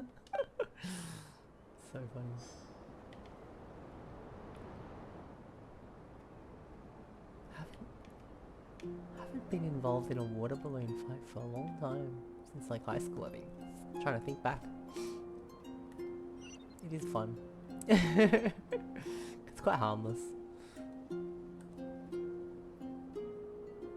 Nice music.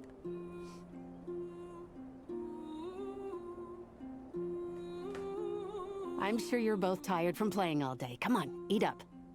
A plain, humble meal. That has always been the way of the Frost Moon Scions. Huh? How come Lametti got a midsummer berry dessert? Oh, I always get Lockaberry. I don't mind sharing. You can have a bite of mine if I get to have a bite of yours. Hmm? They're sharing food? I've never shared food with anyone before. Even at the Harbinger tea parties, everyone just ate off their own plate.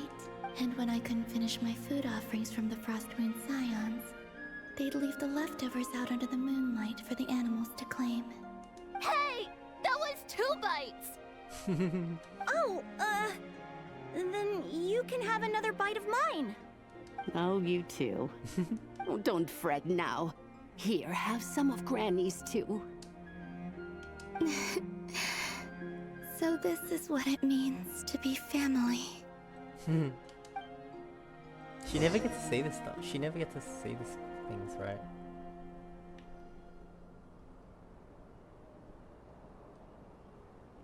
I'm seeing so much that I'd never usually get to see. They'd never act like this when I was around. Kind of reminds me of Nahida. She experiences this as well, right?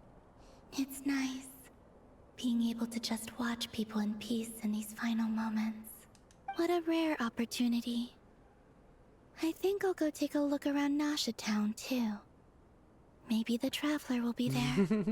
I like how popular we are.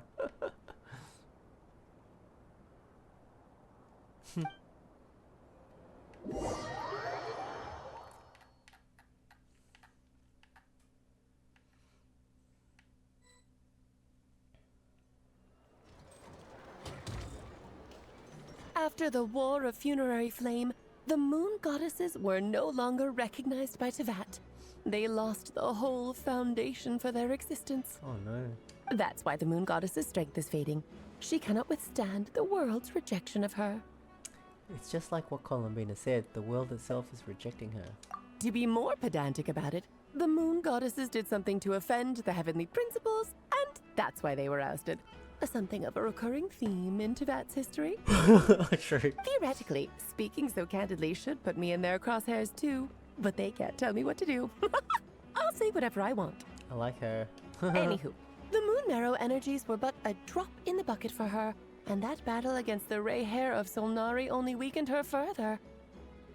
Fortunately, it happened close enough to Moon Prayer Night when the Kuvaki concentration here is high.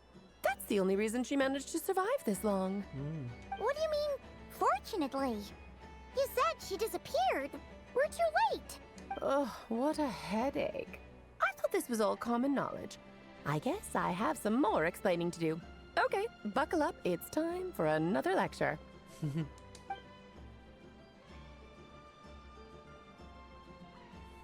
Now, I said earlier that the moon goddesses lost the foundation for their existence. The reason for that has to do with the natural order. Basically, the rationale for their existence in Tevat was lost. The same logic applies to the present moon goddess too. Consider her existence so far. Her comrades in the Fatui called her Damselette.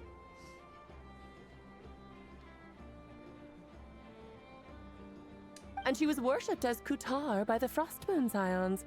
But these connections have now been severed, whether by her hand or yours. So, the rationale that once sustained her existence is now gone. Wait, we did that to her? Oh, well, strictly speaking, yes. But let's not start pointing fingers, shall we? I'll only end up as the big bad villain, and that's not the kind of final boss I want to be. If you're making light of this, hopefully that means you have a plan? Of course I do. I'm only the greatest mage in the whole entire world. Now, if you wish to find your moon goddess, there are 2 problems we need to solve. Firstly, we'll need to strengthen the connection between her and Tevat, at least enough to sustain her until Moon Prayer Night. Strengthen her connection? But does that mean I'll have to rally all the Frost Moon faithful behind this? I'm afraid a bygone faith and a former home won't be of any help to her now. Do you know her name? Her name? Oh, yes. Names are very important things. A name is a fundamental concept that anchors one's entire existence.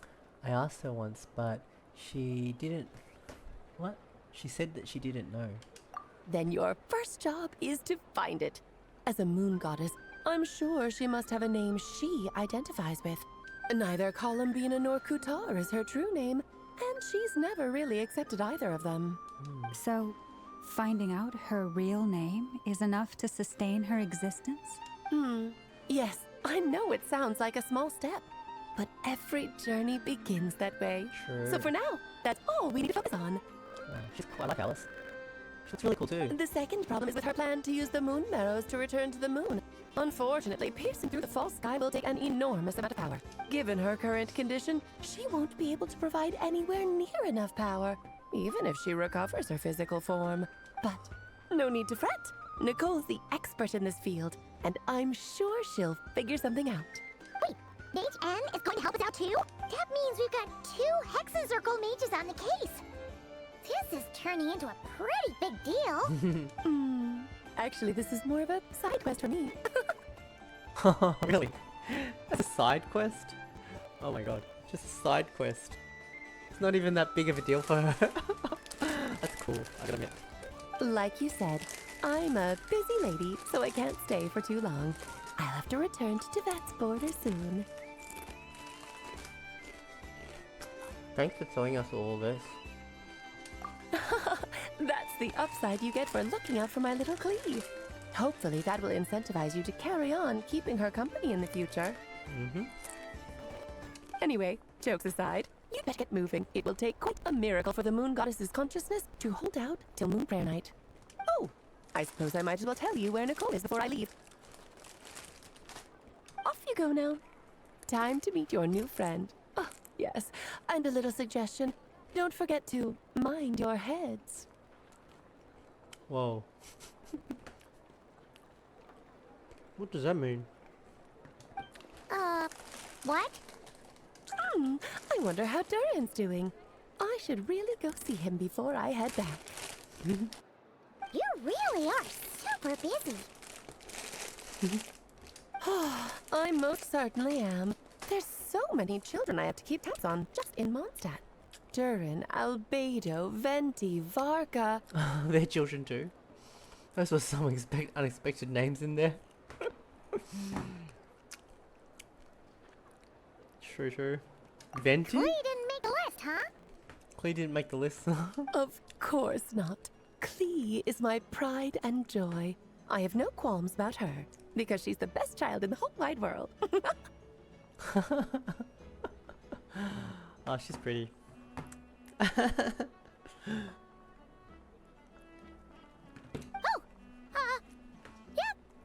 Klee's a little angel. I'm glad you agree. Well, all the best. See you when I see you.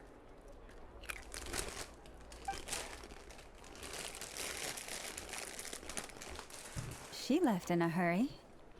Yeah, she didn't pack up her stall. Should we handle it for her? I doubt that's necessary. A mage of her abilities doesn't need our help. True.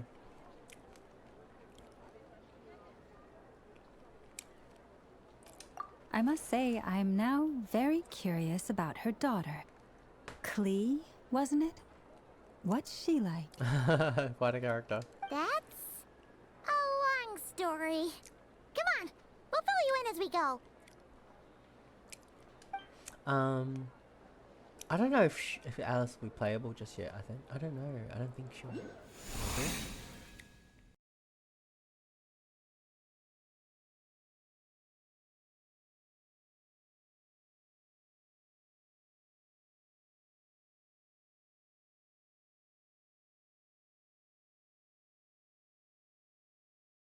It's cool they introduced her, because she's such a powerful character. I can't imagine like having her on the team. Like, she'd have to be like super powerful.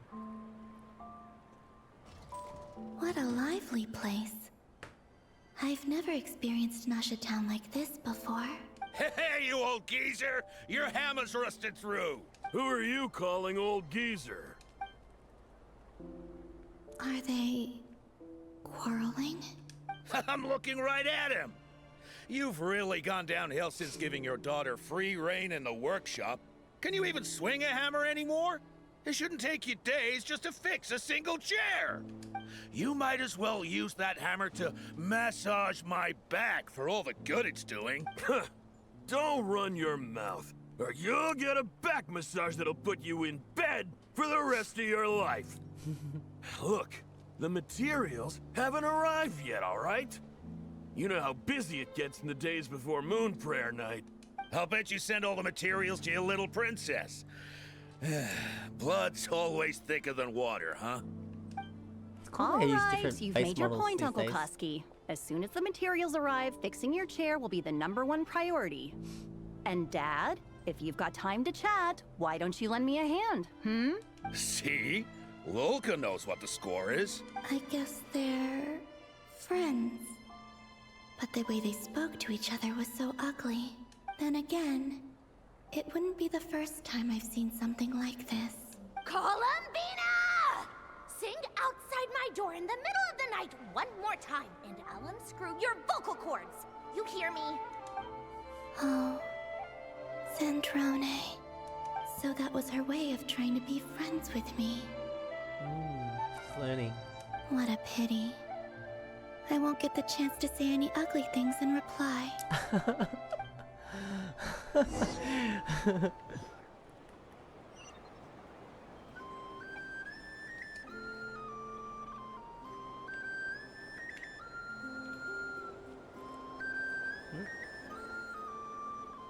Hey, have you decided what to give her for Moon Prayer Night? I sure have. She's gonna get the surprise of her life when she's least expecting it. Then I'll whip out the ring and pop the question. The surprise of her life. What a fun turn of phrase. Cool, I get the picture. You can spare me the gushy details. Ooh, looks like we have a customer. They can see her? Hello there, ma'am. Would you like some Moon Prayer Night candy? Huh? Is he talking to me? Can he see me? Whoa. Here you go.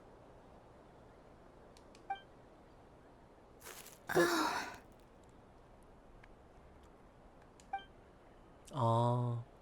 Come back anytime. Right. Now, where were we? Oh, lucky. At least someone caught it. I don't know why, but I still held out hope.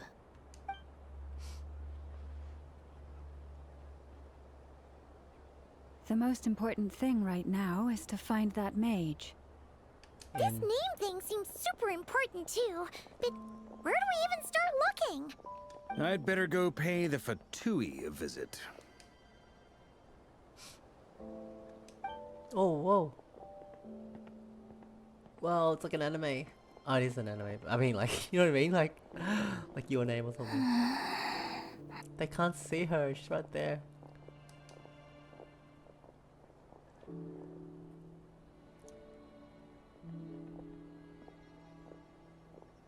Columbina? I could tell. Wow. It's so cool.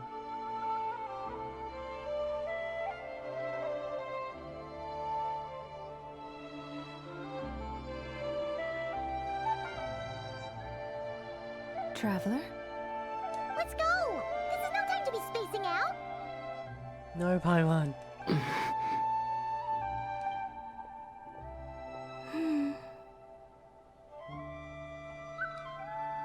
Can't she follow us? Yes, she did. It's cool.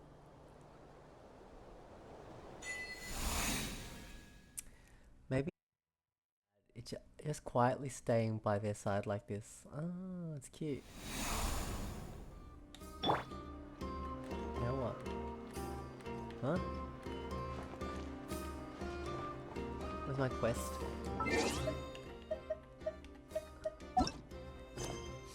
Hmm?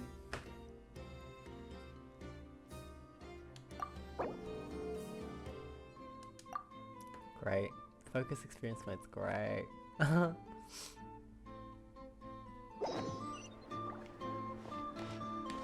Otherwise we'd have to do other quests.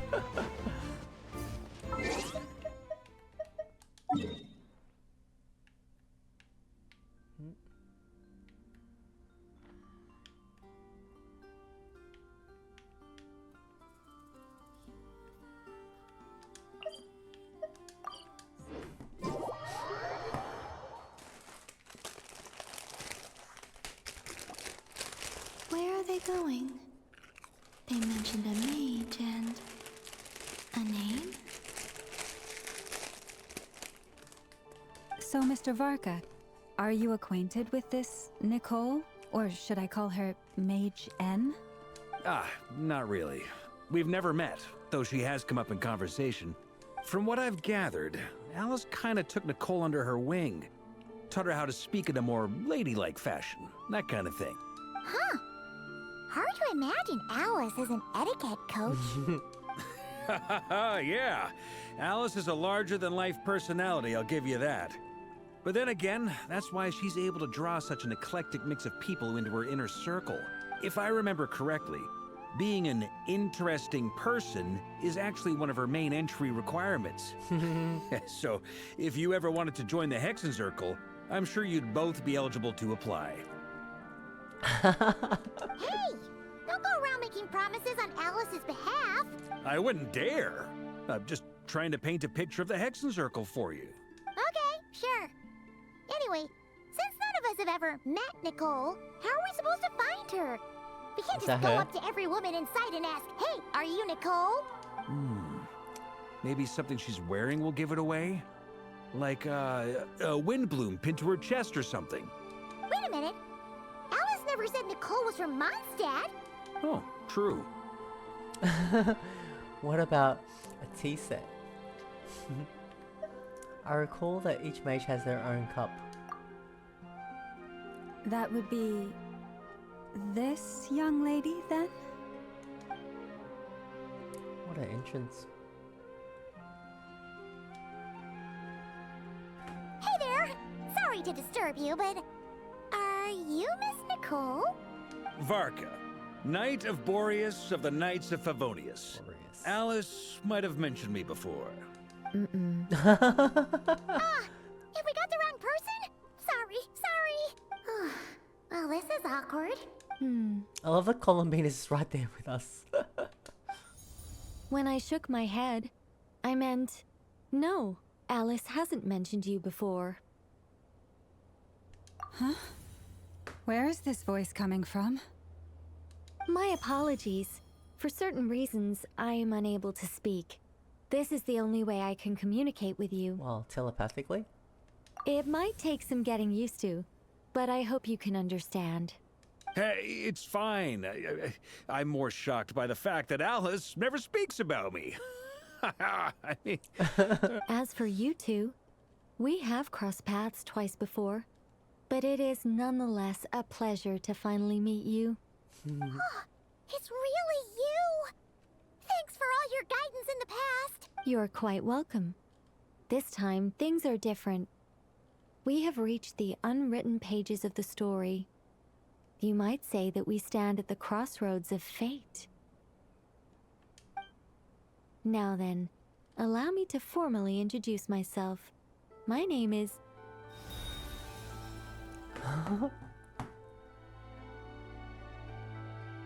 Cool.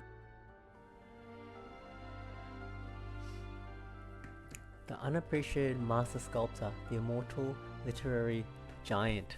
If only they'd write. And the silent angel, yet also the orator, the instant they utter a word, etc., etc. In summary, to remain silent is to be the observer of the world. No, stop! Alice! Alice. I can't believe it! Alice did that? I had a whole speech prepared. I'd agonized over every single word. She always picks the worst moments to ruin other people's plans. I'm so sorry about that. Alice took the liberty of devising some bespoke self-introduction magic for each member of the Hexenzirkel. But I could have sworn I deleted all of the triggering conditions for it.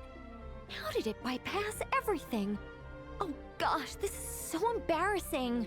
She's a cool character too. This is a very different side of Nicole than what we're used to. Is she not used to face-to-face interactions? Don't worry about it.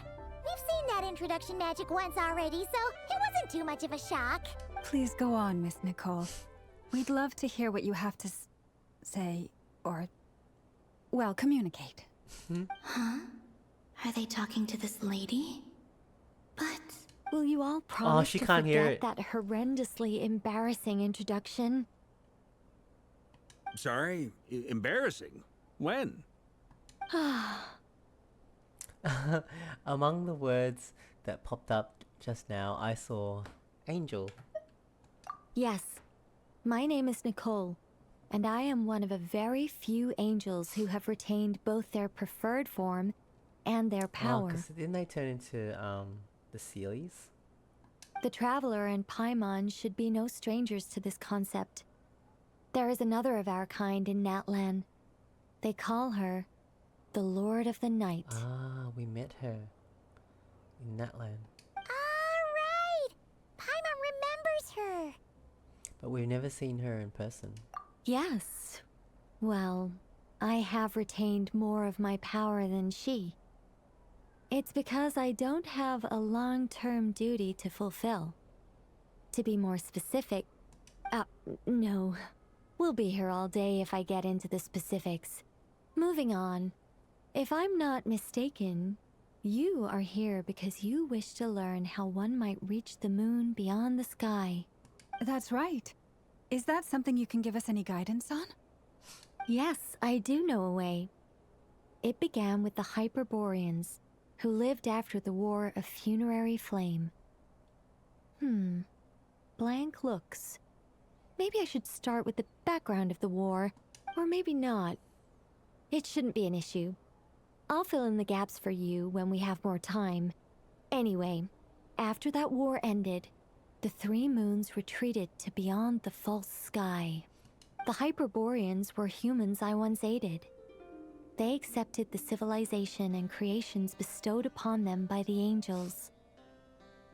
But despite accepting many blessings of the angels, many among them still held on to their faith in the moons. They were reluctant to accept the new order, even after the War of Funerary Flame. They sought to contact the moon goddesses beyond the sky and receive their guidance. But all three had passed away by that point. This mage has a unique method of communicating. Is she talking about the moons? Yes, but they did not know. And so, still they prayed for the moon goddess's mercy. After building titanic structures that consumed vast amounts of Kuvaki, at last they glimpsed the moons and heard their voices. It's beautiful. But of course, they were gravely disappointed. For it was then that they realized the three moon goddesses were dead. Oh, that's such a sad story. It is. Humanity was in a very sorry state at that time. The angels who had once aided them were gone, and the War of Funerary Flames had left them homeless and destitute. Just a second, I gotta ask. How relevant is all this history to the task at hand? He just wants to know. Well, I mean, it's...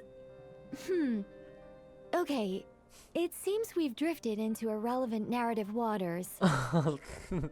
Thank you, Parker. It's been a while since I've had the chance to speak inside someone's head. As soon as I got started, I lost control, and the words just flowed out like a waterfall.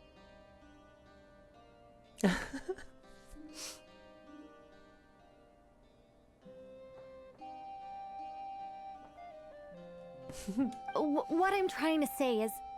Right, yes, that's it. The relevant part is the ritual created by the Hyperboreans. The fact that they bypassed the false sky and saw the true moons implies that they successfully built a connection between Teyvat and the outside world. Which means, with enough Kuvaki and a sufficiently stable connection, it should be feasible to send one person over the border. Okay, so they built some kind of portal? Oh, yes. A portal. Yes. Is something wrong? You sound disappointed. I just didn't expect you to summarize it so well. It turns out I could have said all that in one word, if only I'd managed to think of it. No, please, it's fine. This is invaluable knowledge. I'll be sure to record and preserve everything in writing. Oh, really? Well, in that case, I suppose I could backtrack and add some more detail. I did gloss over a few things so far. Vodka's like, nope. Whoa, whoa, whoa, time out. Let's summarize what we've got first. The Hyperboreans were the last ones to use this method, right? So we somehow need to find whatever structure they built and make sure there's enough Kuvaki to power it up. Luckily, we have the moon marrow of both the eternal and iridescent moons, so we're all good for Kuvaki. Which means the key issue we need to focus on is finding the place. Am I right so far? Yes. Although, I expect the structure is long gone by now. That said, what if we could take advantage of the phantoms to travel back to a time when it still existed? Whoa. Well, travel back isn't quite accurate. It's more like we'd be creating a handshake between 2 points in space-time. Wow. We wouldn't even have to pick a time when it still existed. It could just be a time when it still appeared in phantom form via projection, or we could project our own phantoms, fold them together, and... You look lost. Was that too hard to follow? Yeah, things got a little, technical there. Paimon's brain is reaching capacity. It's like watching Interstellar or something like that. Alright. Let me think about how to put this more simply. Okay, over the next few days, I'll search for phantoms that we can use. Once I find one that meets the criteria, I'll let you know and we'll regroup. By completing certain rituals, specific individuals will be able to enter the phantom and make it to the Hyperborean structure. If everything checks out, and it looks feasible, we'll just need to wait for Moon Prayer Night, and we can send the Moon Goddess back home. I'm really skimping on the detail here. Is this making any sense at all? Yes. I think so. For now, we'll just wait to hear from you. Yes. Basically, yes. Great. Counting on you. In the meantime, we'll focus on finding the Moon Goddess's name. My name? Are they looking for a way to stop me from disappearing? Yes. Excuse me, Miss... Go on, Miss Nicole. This conversation was a little all over the place. I didn't catch your name. I am Lauma, of the Frost Moon Scions. Ah, I did wonder. I noticed that you listened very intently when I spoke about Hyperborea and the moon's history.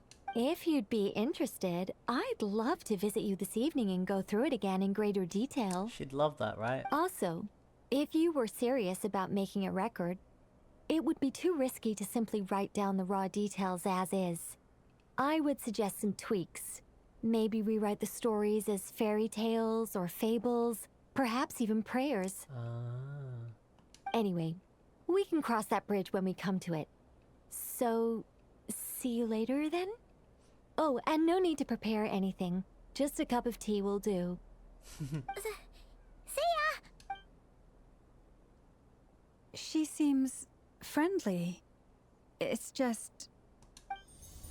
It's so nice to find someone who's actually willing to listen. I've been dying for a chance to finally go through all this systematically from start to finish. Any longer and I'd probably start forgetting it.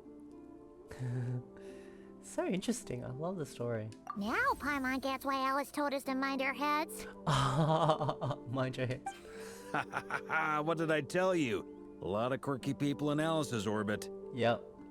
Now then, the next order of business is, where do we start looking for the Moon Goddess's name? Maybe the rest of what Nicole has to say might give us some clues. Once I've heard her out, I'll summarize the salient points and share them with you all. I'm also inclined to review our other documents. Yes, our faith was first established by our Hyperborean ancestors, but many of the more factually accurate records are from after Kutar's birth. I have a hunch that the Tui might know something too. Sounds like we're gonna follow Columbina's journey through Teyvat, huh? In that case, we'll start by heading to the Frostmoon Enclave. Sounds like a plan. Take this with you. I'll see about getting in touch with the Fatui. It'll probably just be Arlecchino and Sandroni again. They're the only ones who would want to help. Thank you, Mr. Varka. Don't mention it. Honestly, I'm more comfortable dealing with the Fatui than prying into the details of a young lady's childhood. Catch you later. I should follow them, just in case there's some way that I can help. I wonder how she can help.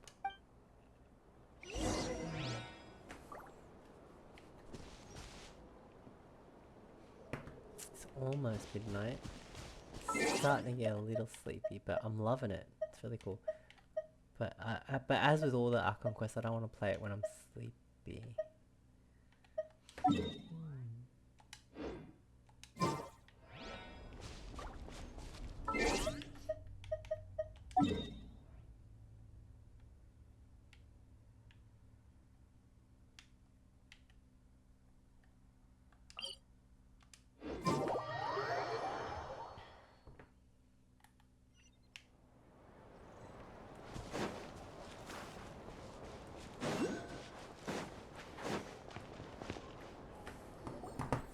A while ago, I took the time to organize all documents in our possession that pertain to Kutar.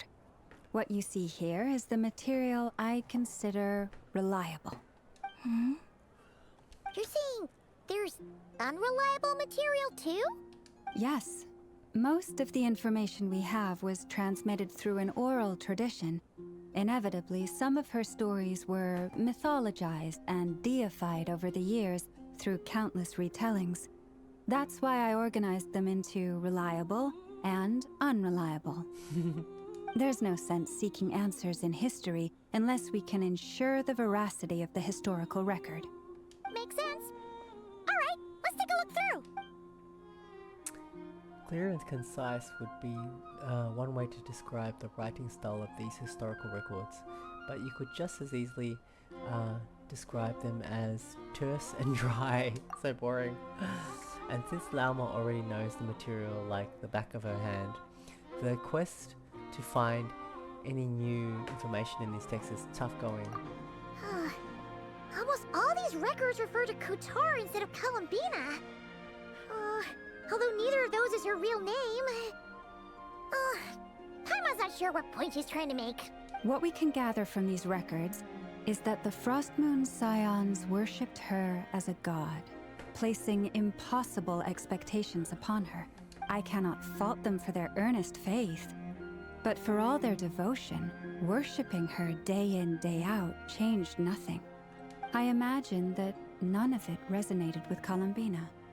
It wouldn't surprise me if, even back then, she had already begun to reject the name Kutar and everything it represented. Lauma speaks the truth.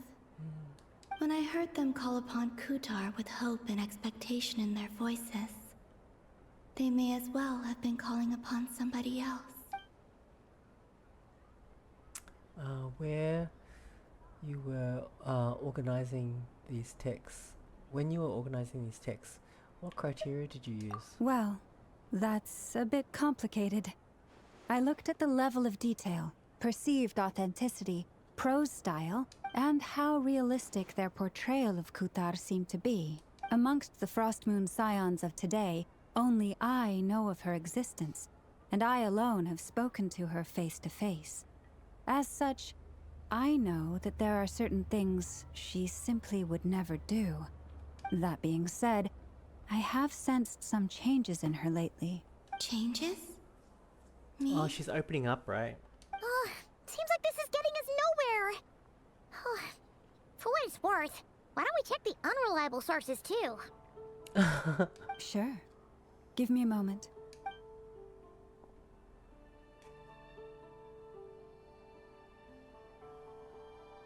Exerting but a fraction of her divine might, Kutar sheared a great mass from the snow-capped mountain and cast it into the sea, upon whose surface shone the mirror image of the moon. Thus was formed the island of Hisi. She's laughing. Yeah, right. That doesn't even begin to pass the sniff test. The 3 moons are naught but lies through and through. Only one moon has ever shone for us, and Kutar is her name. the subjectivity is strong in this one, and we've heard something like this before in Natlan. The vast majority of ancient texts are filled with fanciful tales like these. I trust you understand my criteria a little better now. Kutar did not speak, merely gazing into the distance in silence. And where her gaze landed, this was her prophecy. Clearly, whoever wrote this text never even met Kutar. Otherwise, they'd know that her eyes are always closed. What about you, Traveler? What are you reading? Seems like a collection of anecdotes. Come on, let Paimon see. The child wished to build a wooden nest with which to shield the fledgling bird from the cold. But being so young and lacking in strength, the child could not snap the branches from the trees. Kutar was passing by.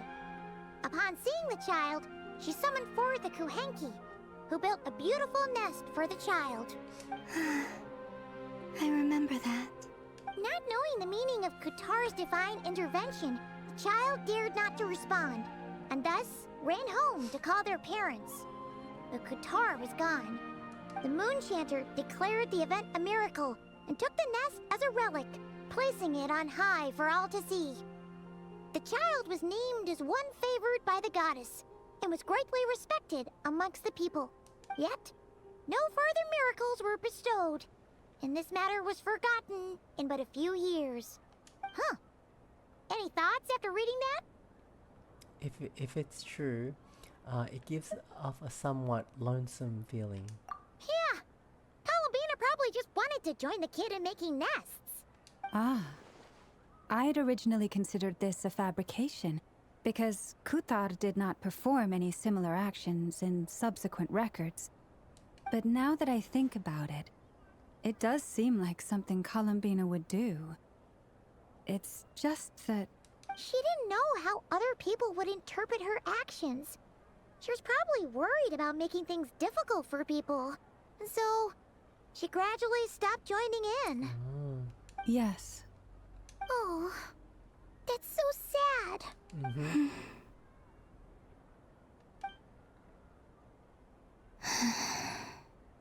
And now, I can make no such gestures of warmth, even if I want to.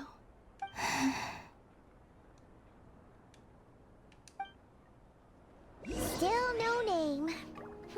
That's a bit of a shame. But we did learn some interesting stories. That's gotta get us. Whoop. I can't find them.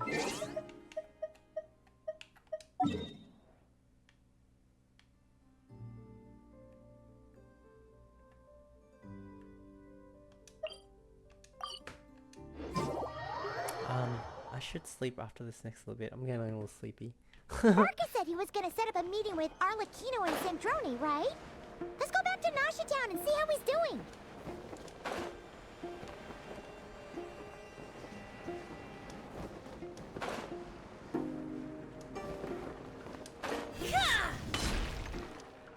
This should be all right, right?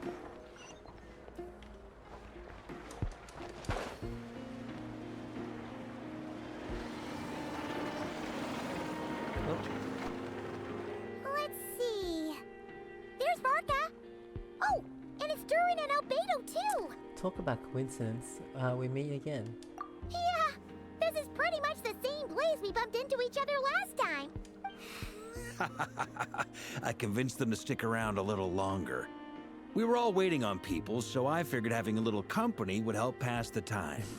Ah, so you've been waiting for us? Does this mean that you've already arranged things with the Fatui? Sure does. Now you're back, we can go meet up with them together. How'd your investigation of the Frost Moon Enclave go? Well, we didn't find out Columbina's true name. But apart from that, it went pretty well. We learned some stories from her early days. Aha, just as well that I didn't tag along then. I'm sure our moon goddess wouldn't want every man and his dog knowing all about her private life. Still, desperate times, desperate measures, I guess. Someone had to do it. So, Varka was waiting on us, but what about you two? Are you waiting for Alice? Oh, no. We already met with her. We discussed that experiment I mentioned to you last time. Oh, and she also handed me this communication device. This looks familiar. I'm sure I saw one of these back on the Golden Apple Archipelago. That's right. I understand she informed you about the relationship between the phantom phenomena and Tevat's borders, yes? She wants me to help her with some more experiments on that front. She said that she'll contact me through this device with more information. Ah, I see. Following instructions and making observations. Pretty common research method. Takes me right back to Albedo's lab. Wait, then who exactly are you meeting? Someone you know. Albedo's met him too. But I don't think Miss Lauma or the Grand Master have been introduced. Introductions are overrated. Especially in cases hat guy. like this. Jin. Suck Jin. Suck Jin.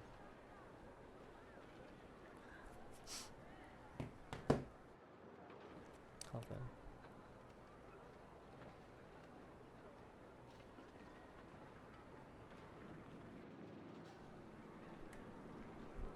Oh, okay. It's gonna do something.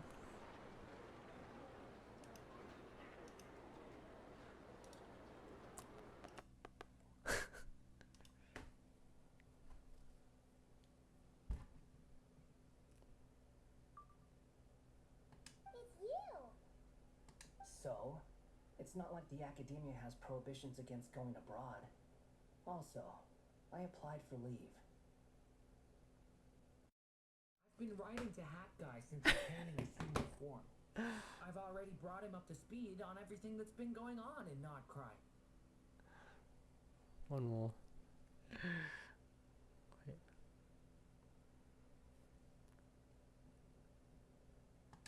Hat guy?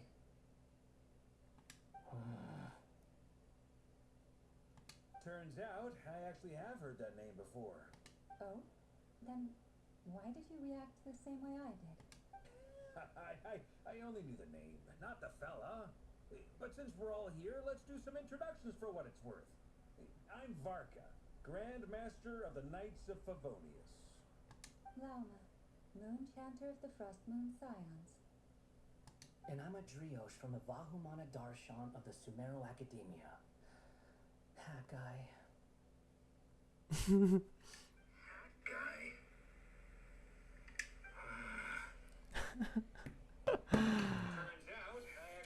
Whoops.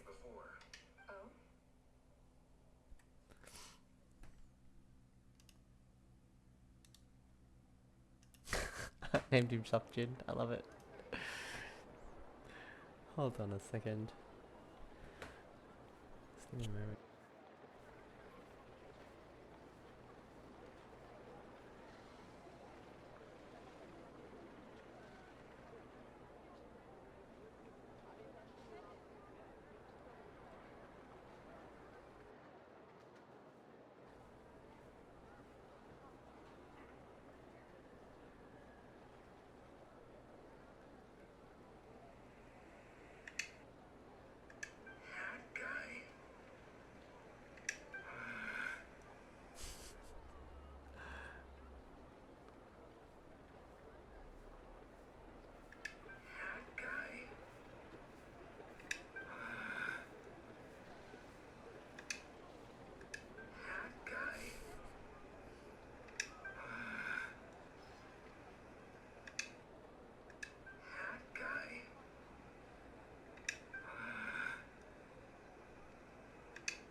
Did I change it back to yeah?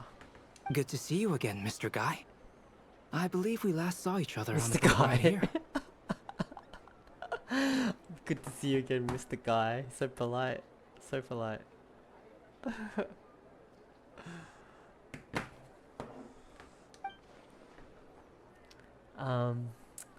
So they came to Krai together. Mind you, the only reason I came here is because there's someone I want to look into.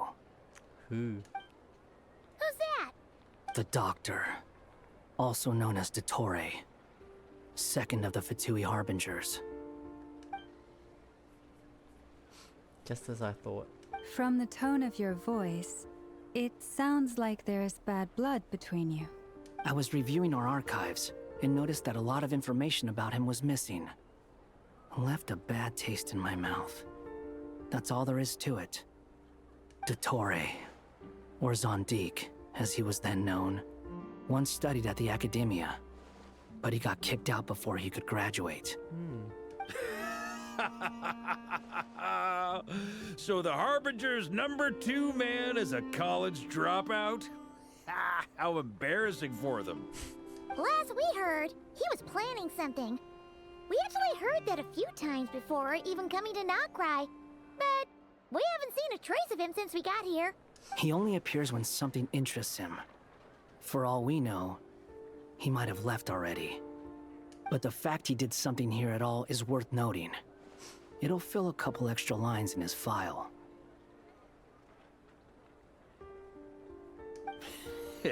Why does it sound less like a file you're writing and more like a criminal record? Anyway, we were just about to meet 2 of the other Harbingers. Want to come along? You might learn a thing or two about him there. Sure. Even though they're Harbingers, well, they're old acquaintances of ours, so, you know, when you talk to them, try to be... I got it. The Frostmoon Scion's relations with the Fatui remain tense. Forgive me if I do not attend. In that case, we'll continue assisting Miss Alice with her experiments. Good stuff. Everyone's having a fruitful time. All right, we better get going. I'll lead the way.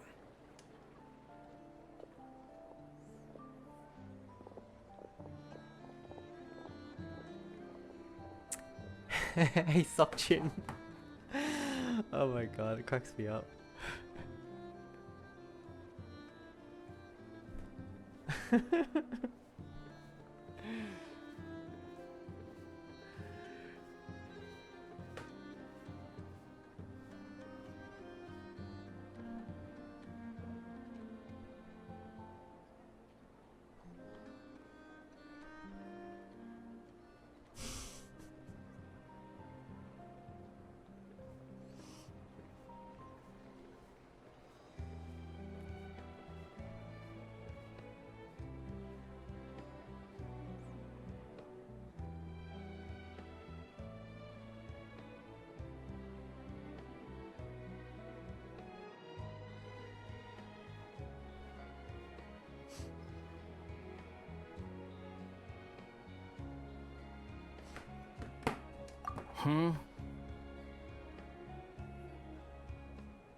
Are you here for revenge?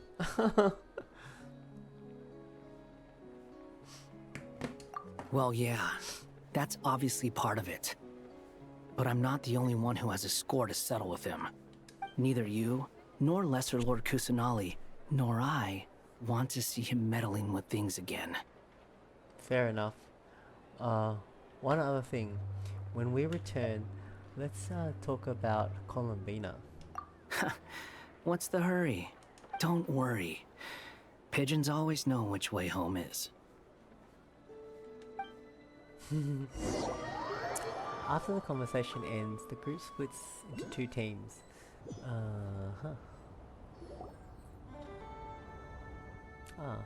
After this conversation, You we'll made split. it.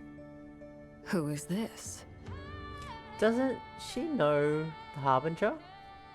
A scholar from Sumeru. They call him Hat Guy. He's an old friend of the Travelers. Wait, this is the Academia representative you wrote about? He doesn't exactly look the part. How come they don't know him? I believe this will prove my identity. You'll notice it bears the seal of the Sanctuary of Surasthana. Well, what do you know? So it does. All right then. My mistake. It's fine. I expected as much. What? So as I mentioned in my letter, the Academia's got its eyes on Dottore, but this matter remains top secret. Apart from those assisting in the investigation, the fewer people who know, the better. If anyone asks, I'm here in Krai to pursue my personal academic interests. Gotta say, Varka, you did pretty well to keep all this under wraps for so long. Sounds like you got in touch with the Academia about this way back. You flatter me. You're all harbingers. What reason would you have to disclose information about Dottore? Where do I even start? Remember that time we fought Rerir at Star Sand Shoal? He sure let me have it then, didn't he? I'll bet Dottore had that all sketched out, with me as his convenient little pawn. He could not care less about us if he tried, but hey! The feeling's mutual. Does Dottore really strike you as the sort who values his relationships with his colleagues? Fair point. Definitely not. Which is why I always keep my guard up whenever he starts making suspicious moves. To that extent, our motivations align. On top of which, I consider you trustworthy people. Now, back on topic. In the wake of the Reikir of Solnari episode, Sandrone and I grew suspicious about Dottore's complete inaction during the entire affair. Yes. So we tried to find out what he'd been up to, but unfortunately to no avail. He never lets anyone in on his plans. The more he cares about something, the more secretive he gets. Indeed. Perhaps he believes that by keeping a low profile, he can avoid trouble. But that trick isn't going to work on his colleagues. Yeah, I mean, he's been researching the ancient moon's remnants. And he's been trying to get his paws on the moon marrows. Only an idiot would believe he doesn't have something more planned. With this in mind, I returned to Snezhnaya and relayed my thoughts to Her Majesty the Tsaritsa, entreating her to have him recalled. That's pretty direct. Did the Tsaritsa agree? Got it. Yes. Oh. I made it abundantly clear that the Fatui's business in Krai is almost concluded, and we do not need 3 harbingers in this territory. Her Majesty concurred. Accordingly, Dottore has returned at her orders. I imagine he is continuing with experiments, which no one besides he would ever have any interest in. Common sense might mean nothing to him, but he's not stupid. He knows that no good can come from opposing the Tsaritsa. Smarts alone won't get him all the way.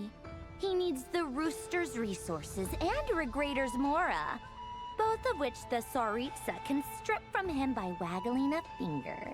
But doesn't he have a track record of publicly following orders while going against them in private? He probably has it down to a fine art by now.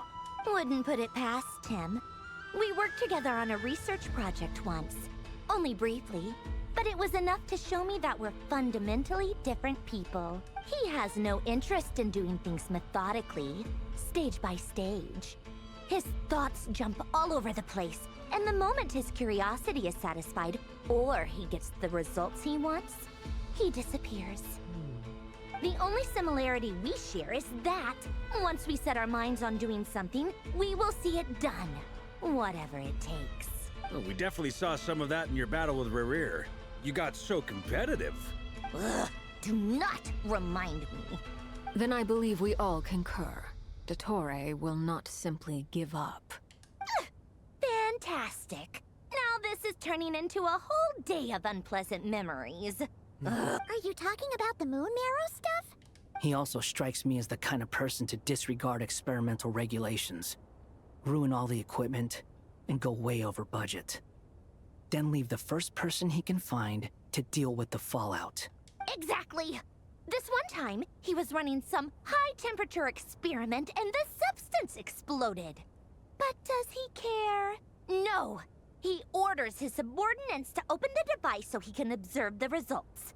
which causes the gas inside to leak out. That gas was poisonous! If I hadn't been there, who knows how many people might have died? And after all that, he left while I was still cleaning up after his mess. What a waste of time, he said. Waste of time? The nerve! He wasted my time! Was Columbina poking at her? You've been bottling that up for a while, huh? Hat guy, I must say, you seem awfully familiar with internal Fatui affairs. Especially when it comes to Dottore. Thank you, Lady Harbingers, for providing such valuable information. I have no other questions for now, so I'll be on my way. He's gonna leave. Wait, what? You're just gonna leave? You're welcome to join if you want. His personality hasn't changed, I love it. I like it. Paimon thought he'd finally mellowed out. He makes quite the impression. I'll say. I've met tons of headstrong people, but not many of them would join me in bad-mouthing Dottore. Anyway, back to the main agenda. Barca, you said that Columbina has gone missing? Or rather, disappeared. Yeah. We're working on building a connection between her and this world. The simplest method is to find out her real name. I've actually asked her that question before, but she said she didn't know. Considering our relationship, I doubt she was lying to me. She could have just given you a pseudonym. What did she do while she was with the Fatui? As far as I recall, she was never dispatched by Her Majesty to claim a gnosis or anything like that. The Tsaritsa's plans had long contained a place specifically for her. I always thought that was weird. What could she do that the rest of us couldn't? Knowing what we do now, it's probably something related to Kavaki, right? More than likely. When she first arrived, Columbina would often go to Her Majesty and ask when she could start the task assigned to her. But Her Majesty always gave the same reply. The time has not yet come. So she spent her days in Snezhnaya doing basically nothing. Look at she's like just kicking her leg. It's kind of cute. The Tsaritsa has summoned a beautiful blind maiden to be a harbinger, giving her the third seat by virtue only of her enchanting voice. It was a dumb and stupid rumor, but the reality of the situation made it hard to refute. And what happened after that? I imagine she stopped caring. She no longer seemed to care why she had been recruited, and Her Majesty never gave her any missions. So she just continued to sing in the flower garden. For my part, I was busy. So busy, in fact, that watching someone be that idol had me fuming. But still, I got the sense that she had long been used to a life of other people claiming she was needed when she wasn't. I just felt that having a place to stay would cost me something eventually. And so I waited quietly for the day that I would have to pay the price. And on the other end of that spectrum, you had me. Someone once told me that I had the lousiest work and the toughest luck. That's a good way of putting it. I forget who said it, but those words have always stuck with me. Sounds like something Seokjin would say. No wonder.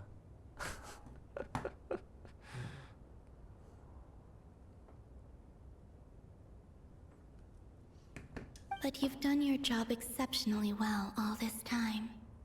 Because at heart, you are a conscientious person. Thanks for telling us all this. What is it? Something come to mind? It's nothing. I'm just, what?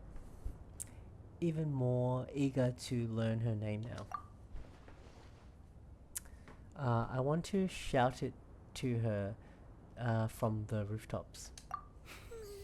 That makes sense. Nothing screams "you are needed" like your name shouted from across the town. Well, good luck with it.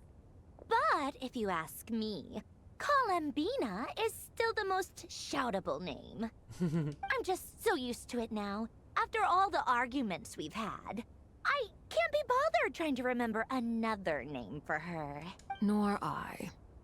Sandrone. Harlequino. You chat further about interesting. Huh? It's a Sealy! Does that mean Nicole has news for us? Ladies, I thank you for your hospitality. If the chance ever comes up, I definitely owe you both a drink sometime. I'm sure it will. You can make your own way out. Heck, you've been here enough times, you probably know your way around better than I do. Take care, everyone. Be in touch if the situation changes. Okay! Time to do what adventurers do best. Follow that Sealy! Yeah, we've done that a lot. Alright. Well, what's happening now? Is it cutscene? It probably will be. It's loading something. Okay, we'll stop after Here this. you are.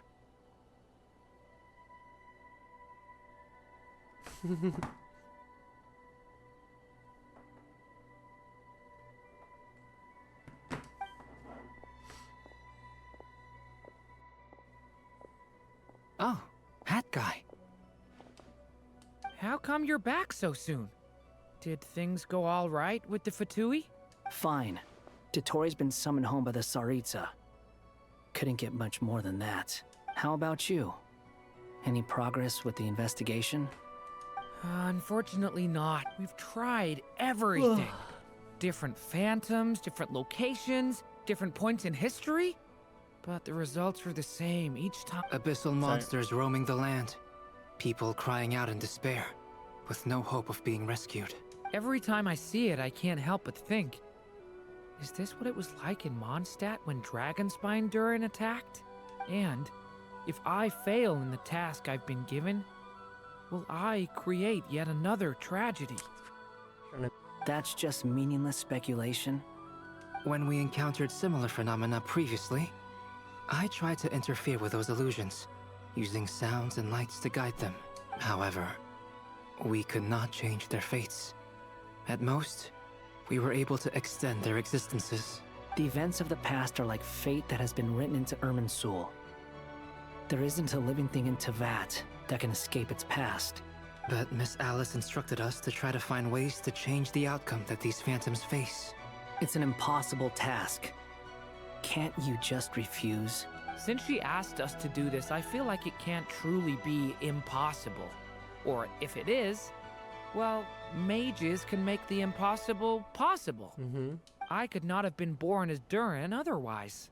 But you also said that your past 39 attempts were fruitless. That's true. But you're still going. Yes. After this many futile attempts, surely you realize that you're not doing this because you still believe what some mage told you. It's because you want her hypothesis to come true. It's something you wish for deep inside.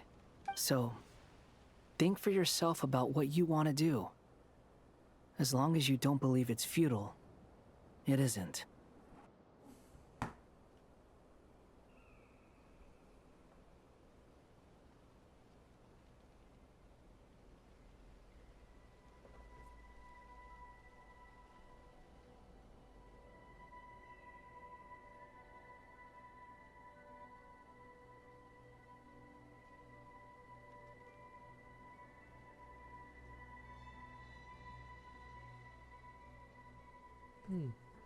Seems like something the real Jin would say. Wisdom. Yeah. Previous experience indicates that we cannot touch the phantoms, which limits the effectiveness of our interventions. If we want to clear this hurdle, we need to break this rule somehow. Same thought here. Following the same rules means repeating the same failures. Reducing ourselves to mere playthings of fate. So you mean we need to figure out a way to make contact with them despite knowing that we can't? Yes, and I suspect that's something only you are capable of. Everything in Teyvat is logged in Irminsul, but the withering that once occurred in Sumeru was a sign that the Great World Tree was being corrupted. This corruption allowed things that should not have existed in Tevat to appear. This is tantamount to rewriting reality to an extent. You're saying abyssal power might be able to affect those phantoms? No one's ever tried it before. If you're gonna try it, it'll take courage. And you have to be confident that you can control it. Is anyone there? Has anyone seen my daughter? She's missing. I have to find her. I hear someone inside. Spargana? Are you in there? Ah! If I can use my abyssal powers to warn him that there is danger here, maybe it'll change his decision. Maybe he'll stay away. Yes. The important thing is not the nature of the power, but rather how you use it. To intimidate and obstruct. Sounds about right for the Abyss. Let me try. I should be able to influence that thing. Have you seen a little girl? Well, I guess we gotta do this. What? This isn't the time for that! Just run!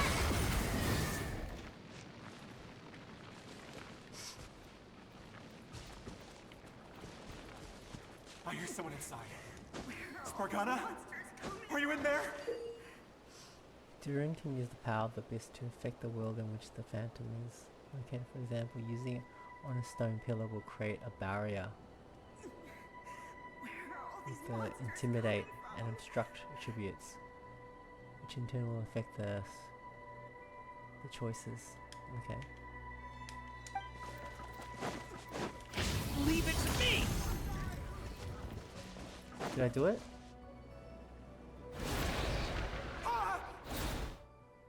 Okay. Have you seen a little girl? What? This isn't the time for that! Just run!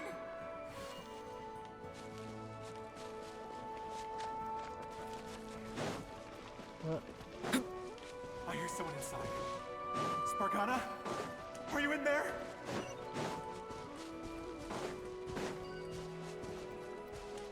How do you do it?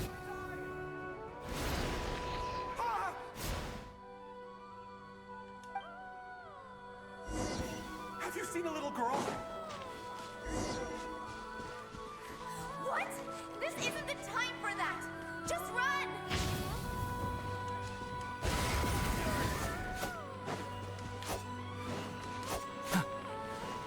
I hear someone inside.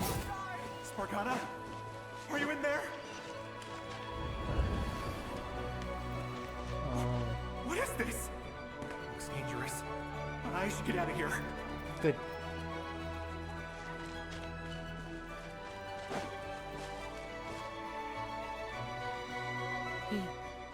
He really left. Ha! We did it! Don't celebrate too soon. Follow him. See what he does next. It's cool. Monsters approaching from the front. You need to stop them and create an opportunity for him to hide.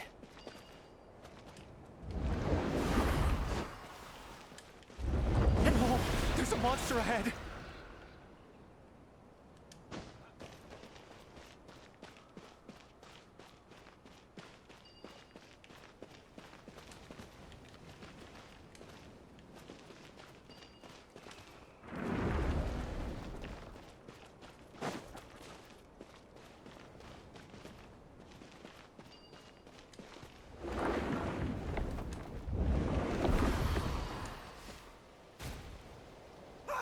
Oops.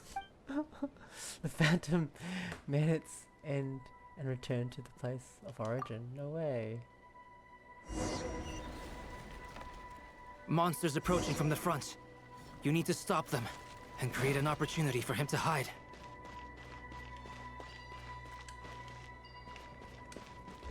No! There's a monster ahead!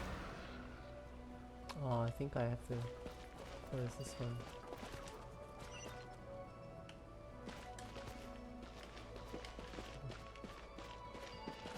Wait, is that the barrier I saw earlier? Why is it appearing now? It's as if someone's controlling it. The monster's gone. Is it safe now? Someone's helping you.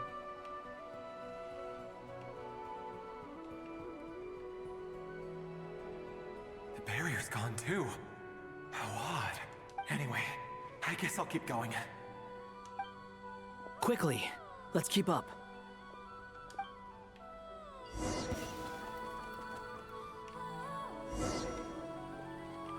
Wait, there was someone else here? Don't go any further. We've got anti-monster traps laid out everywhere. But my daughter must just be up ahead. I have to go. This way's blocked.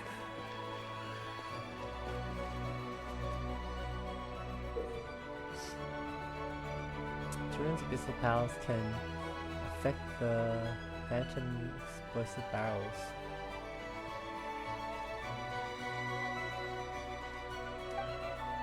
We might be able to use the explosives over there, but we need to take care not to hurt him. He's standing too close.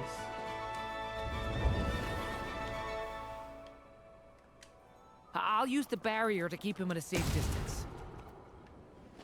This barrier seems to be helping me somehow. Hey, wake up! Oh, no good. Gotta keep moving ahead. A little game.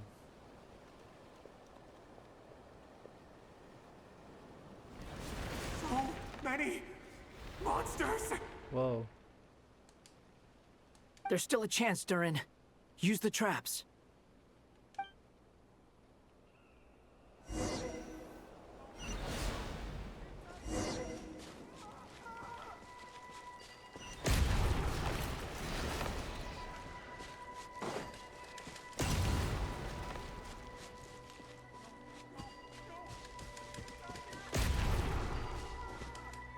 Did I miss one? Help me!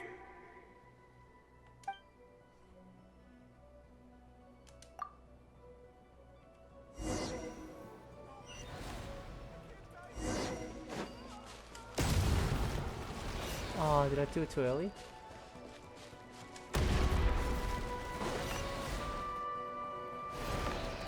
Help me!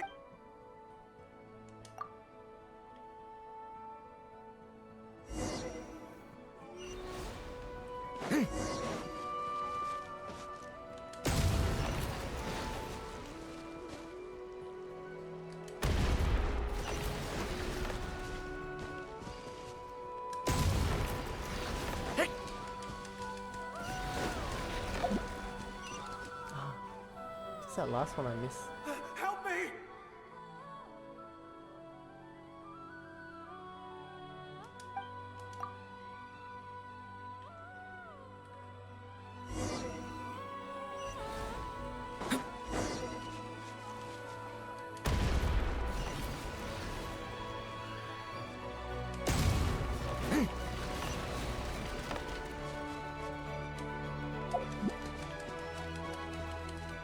Huh? How come I don't do it?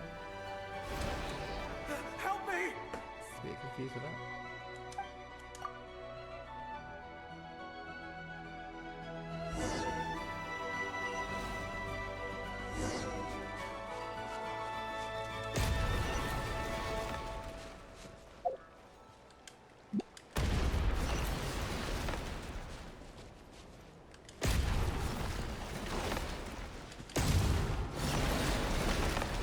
Can I do it?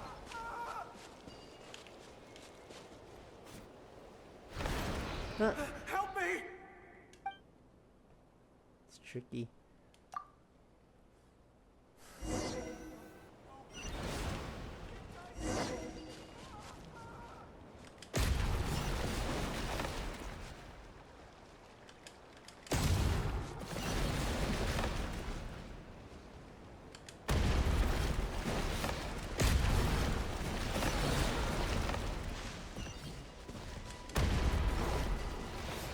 What? Help me!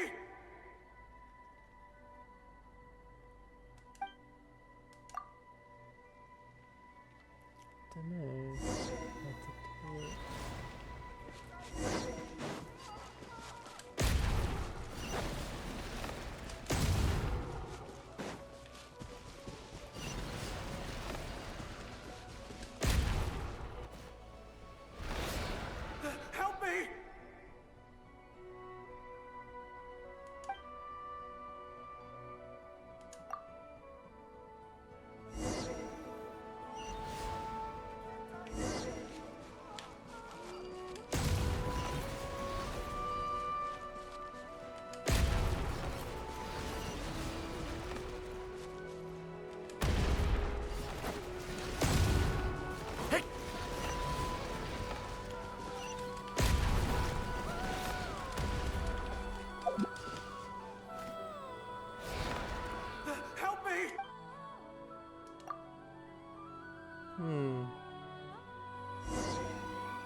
know with the directions.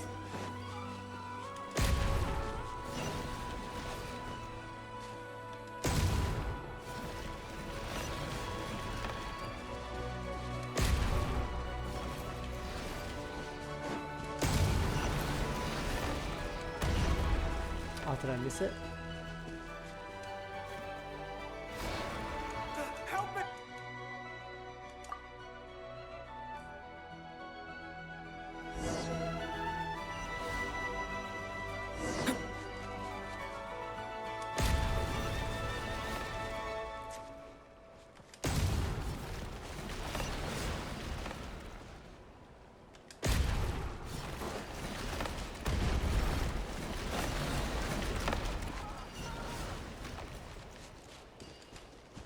I have to figure out which one comes first.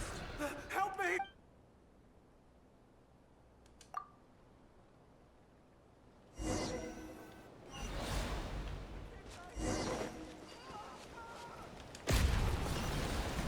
So far this seems okay.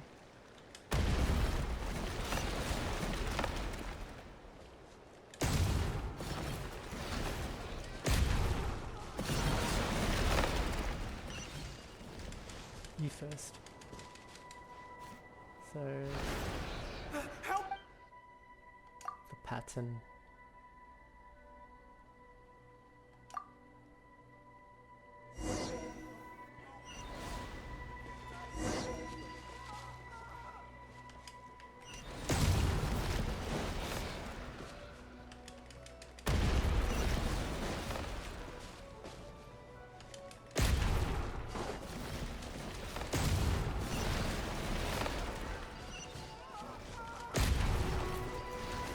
Oh, so it's the left one first.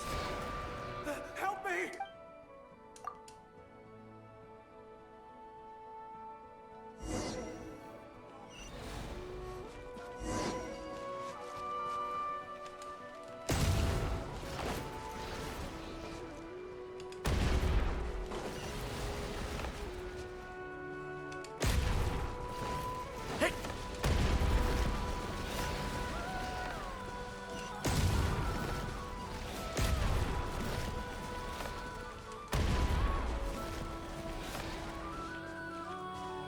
Did it do it? I think This I is got a it. new development. I've never seen this happen before. We might just be able to save this person. So much work just to help one guy.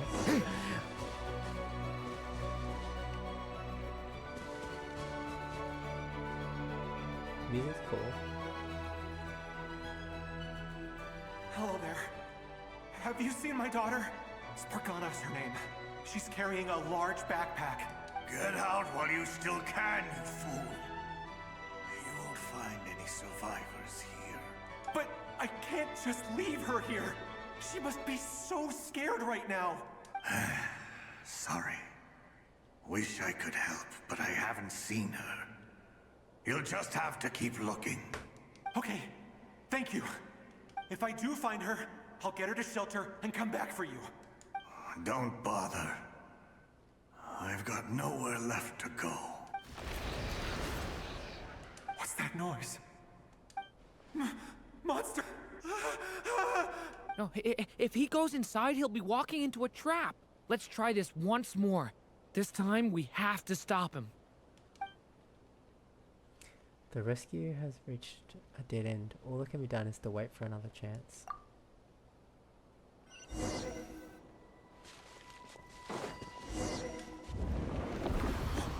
Why? How will I know where Spargana's gone like this? You know what? I'll trust this strange barrier. It's gotten me this far after all. Cool. That's it. They couldn't help him anyway.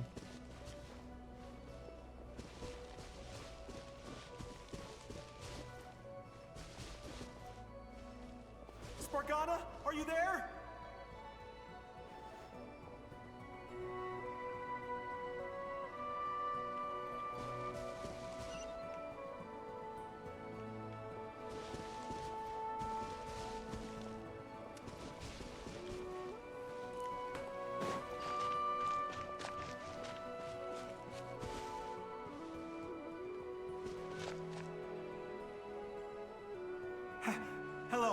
I'm looking for...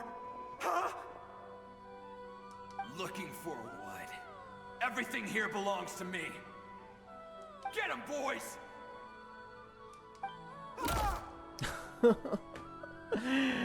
He's like, I'm gonna trust this abyssal energy and then just let him to that. Let's stop blocking up.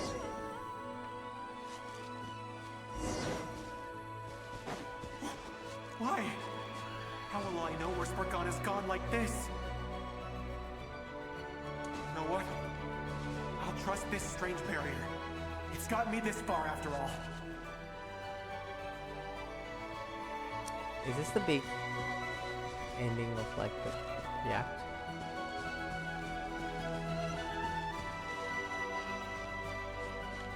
Spargana? What? Hey! Let us out! No, thank you.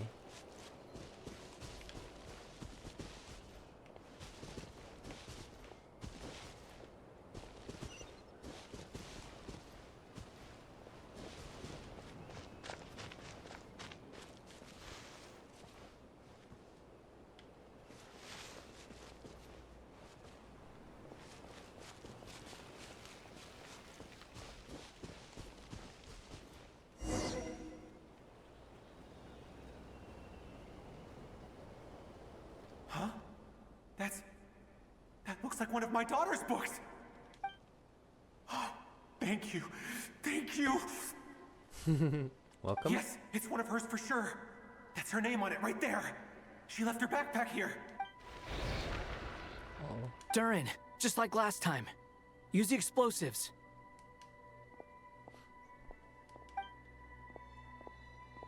Can figure out the order.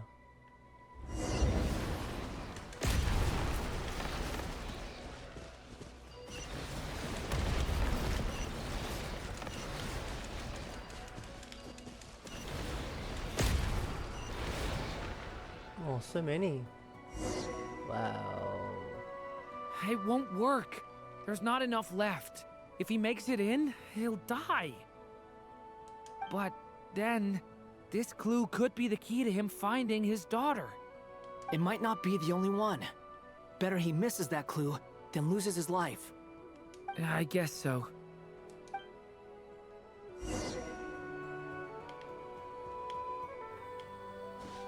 Stop him, Durin.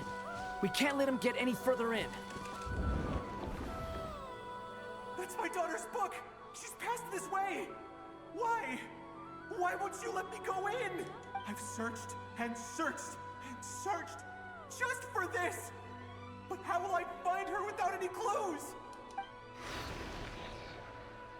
I no longer have anywhere else to go.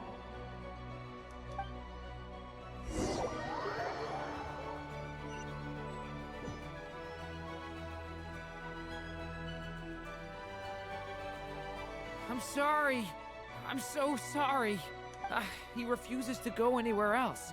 Whether he opens this door or not, all that awaits him now is death. We couldn't change his fate. Albedo? Hat Guy? Let's try one more time. I don't know how we're gonna do this, but I don't want to give up either.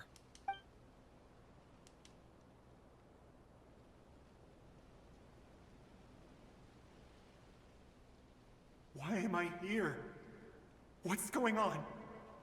All these scenes running through my head. Where are they from? Huh? What's going on? His reactions have changed. How many times have I... What's happening to me?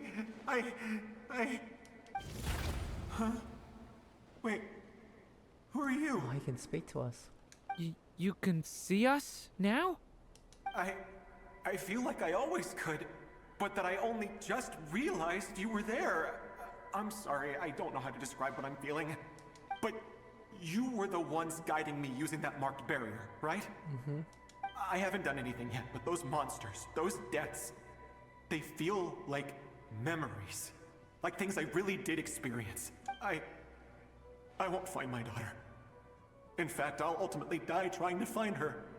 Isn't that right? What? No, it isn't. Yes, it is. Even so, we're trying to find a way out of this. You've not seen my daughter either, have you? It seems she really isn't here. I'm sorry we couldn't help you. I'm just tired. Maybe this is destiny. Maybe it doesn't matter how hard I search. How long do I have left? Experience says 15 to 20 minutes. 15 to 20. Thank you for all your help. Let's rest a while. You look exhausted too. Now's not the time for you to start pitying us. It's not pity. I'm just realizing that I've only got 10 or so minutes left. You know?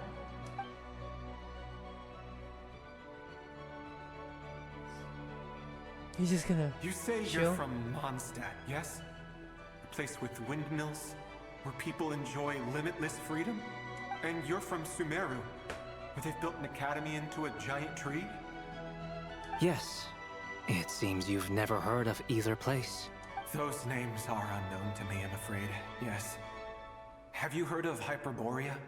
Yes. I have, but I heard that it was destroyed in the distant past.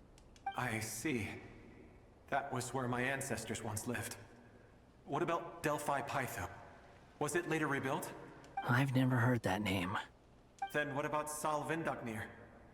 I have seen that name on stone tablets on Dragonspine. But I'm afraid the only things left of that place are its ruins.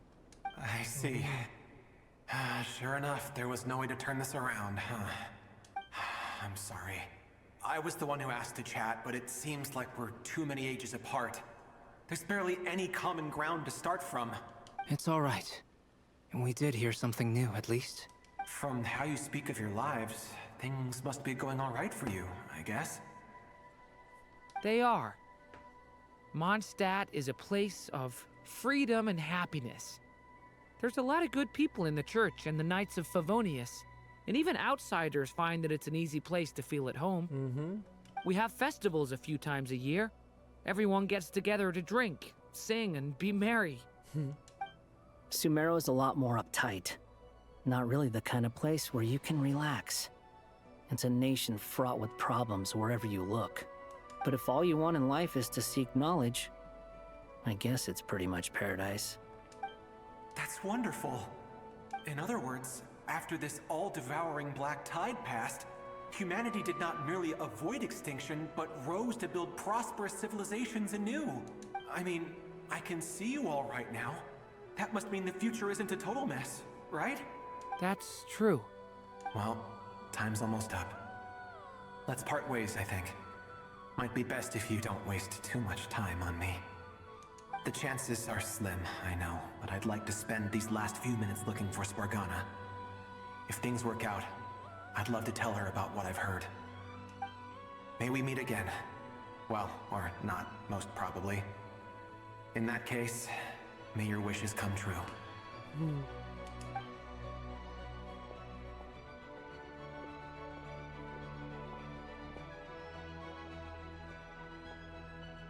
He's gone. In a few minutes, he will meet the end that was his to begin with. The ending of this tale did not change, but I believe that we've just made the most progress we have yet. May your wishes come true. If only it were so simple. Hat guy, could I ask you a question? You've never talked about your past. It seems complicated, and it weighs heavily on you, too. Would you be willing to tell me about it? I mean, sometimes it's better to get things out in the open. Take that guy we try to help, for instance. At least he said goodbye with a smile, right? I know about Albedo's past. Our experiences are very similar, and he created me. As for you, you're my first friend, and you've witnessed every step I've taken. But by comparison, I know nothing about you. Either way, I mean, we're still best friends. But if I knew more about you, I might understand your thoughts a bit better. I've told you about myself. I'm a student at the academia. And what did you do before that? Prepared for the entrance exam? All right. If you really don't want to talk about it, I won't press you any further. I was a puppet built from the branches of a white tree, using technology left behind by the Conrian schools of mechanical engineering. A white tree? You mean an Irminsul tree? Yes. A branch of Irminsul that was once connected to the main tree. So you had a human creator too? Yeah. But my creator abandoned me after deciding that I was a failure. After that,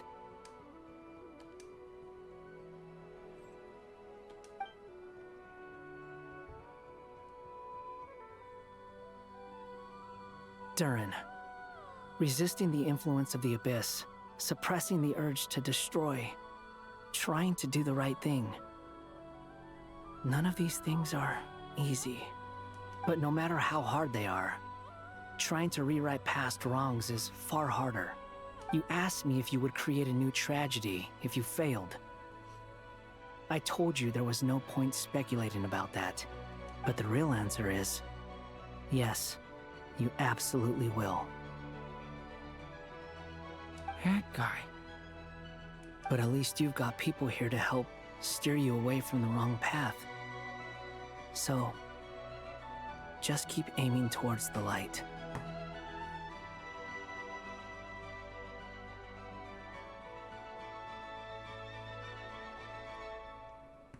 I will. I promise. All right. Break time's over.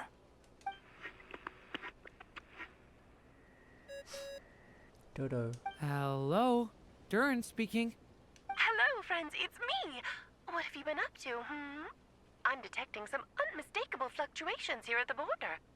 The amplitude isn't particularly high, but they're completely different signals from the ones before, and the scale is comparable to those I've detected previously. Alice, we were unable to save that person. However, he appears to have retained a portion of the memories gained through that cycle, and was able to hold a conversation with us. I see. Well, that is rather odd indeed. It definitely merits further attention. Could I trouble you to keep trying the same approach? I need to gather some more data.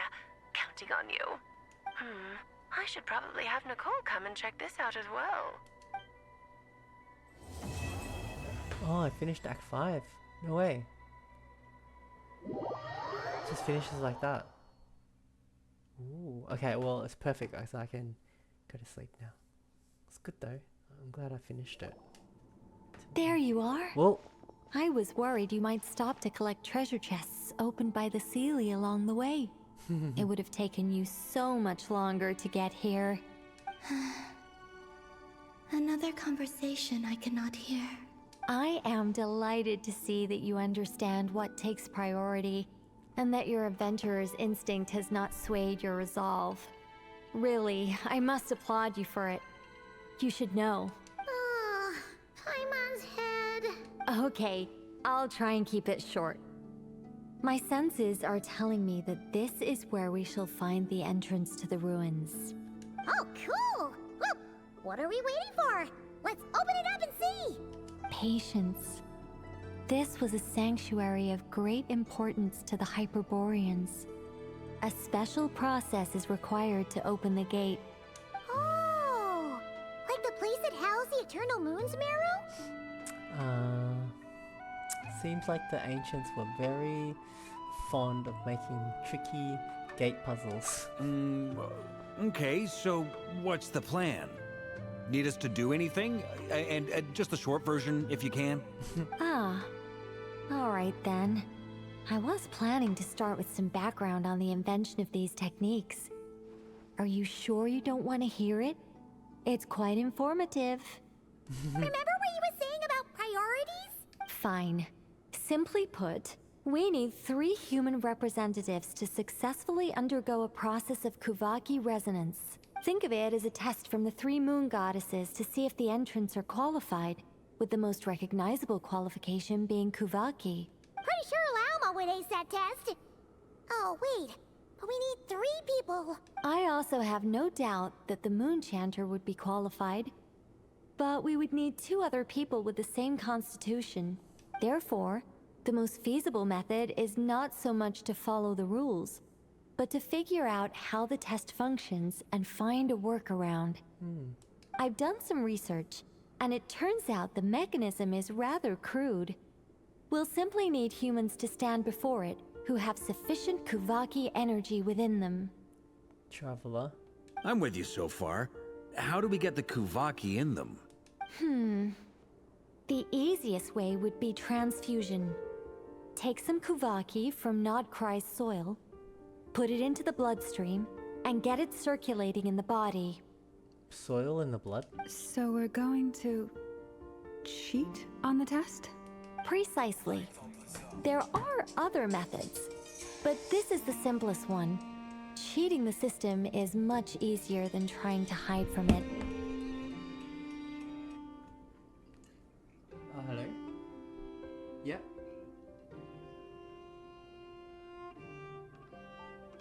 Oh no.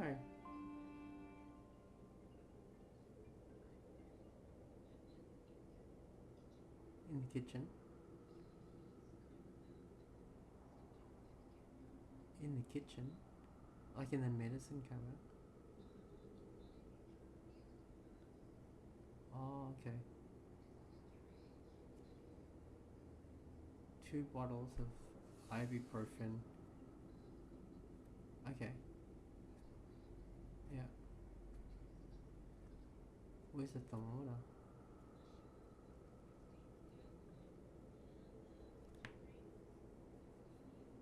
What's it look like?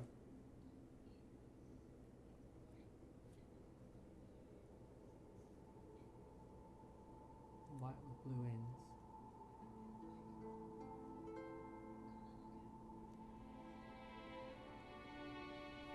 Okay, so you need the thermometer and 2 bottles of medicine. Okay, sure.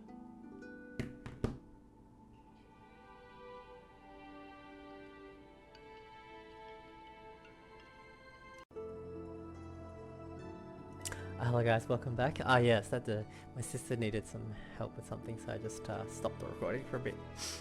Okay, let's continue. Huh? Sorry? Does the idea of cheating upset you, Miss Loma?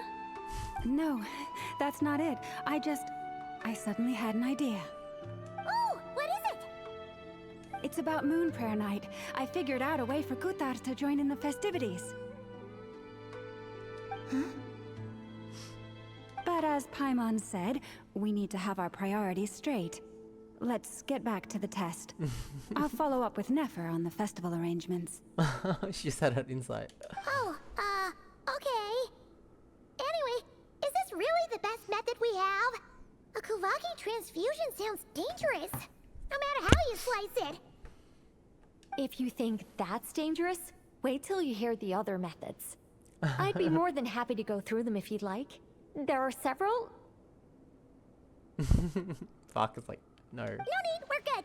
Let's go with this one. Very well. Kuvaki transfusion it is. Now, I should mention that the risks can be greater or lower depending on individual compatibility. It would be rash to simply infuse the Kuvaki and hope for the best. If the body rejects it, the reaction can be quite severe.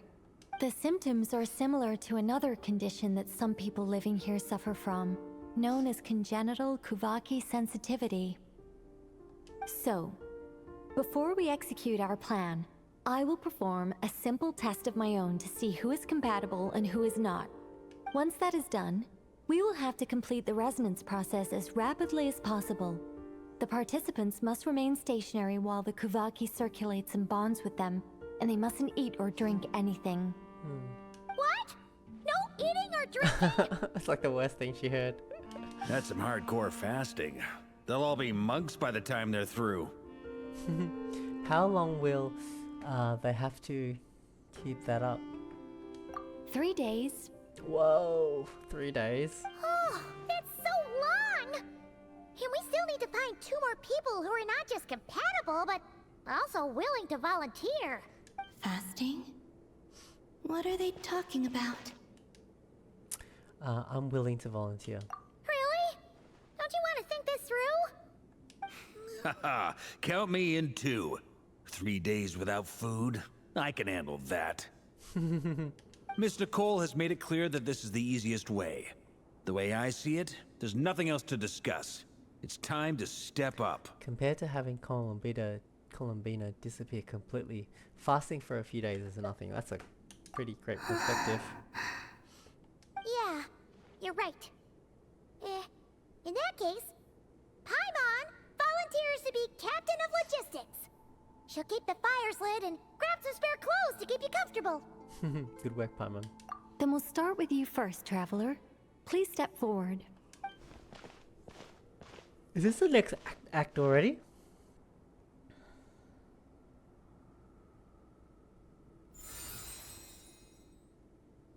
How's it going? Do you feel anything? No, did I click something? I missed it. How about now? I didn't. No.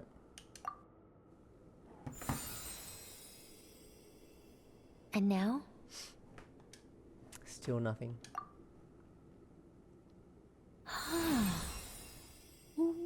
What about now?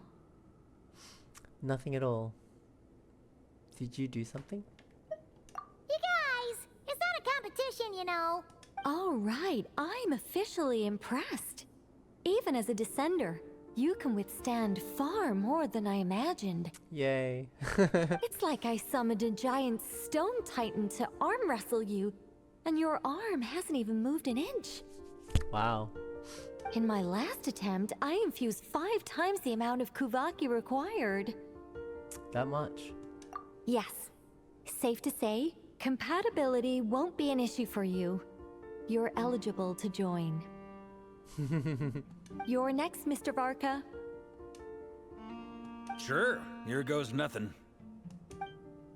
All right. I'll start where we left off. 5 times the required Kuvaki dose. Serious? Straight off like that? Whoa, whoa, whoa. Look at his eyes. Wait a minute. Oh no. How's it going? Ooh, no, not great. Look at his eyes. I kind of want to puke. Feels like I've been drinking too much. A few bottles of wine, then a big stein of Dark Horse. Some hard liquor from Liyue mixed in. You think this is funny? I just lost to a young lady in an arm wrestling contest. I'm never gonna live that down. My apologies. I'll lower the concentration and try again. Oh. How's it going now? I'm not as dizzy as last time, but I can still feel it pulsing around. In that case, you wouldn't be an ideal choice, Mr. Varka. No way. Let's try someone else. Oh. Okay. Who else is Let's there? go ask some of our other friends then. Who else could they ask? Lao's fine.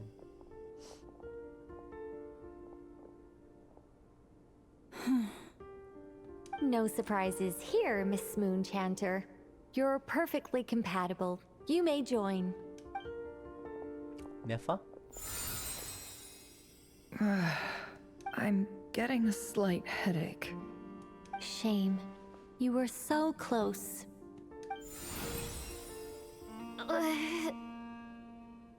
Whoa! I'm itching all over! Allergic reaction. We can't have that. Huh? I know. Well, are you gonna start a what? The Hexenzirkel is an organization that cares for and protects children. We will not have them do dangerous things.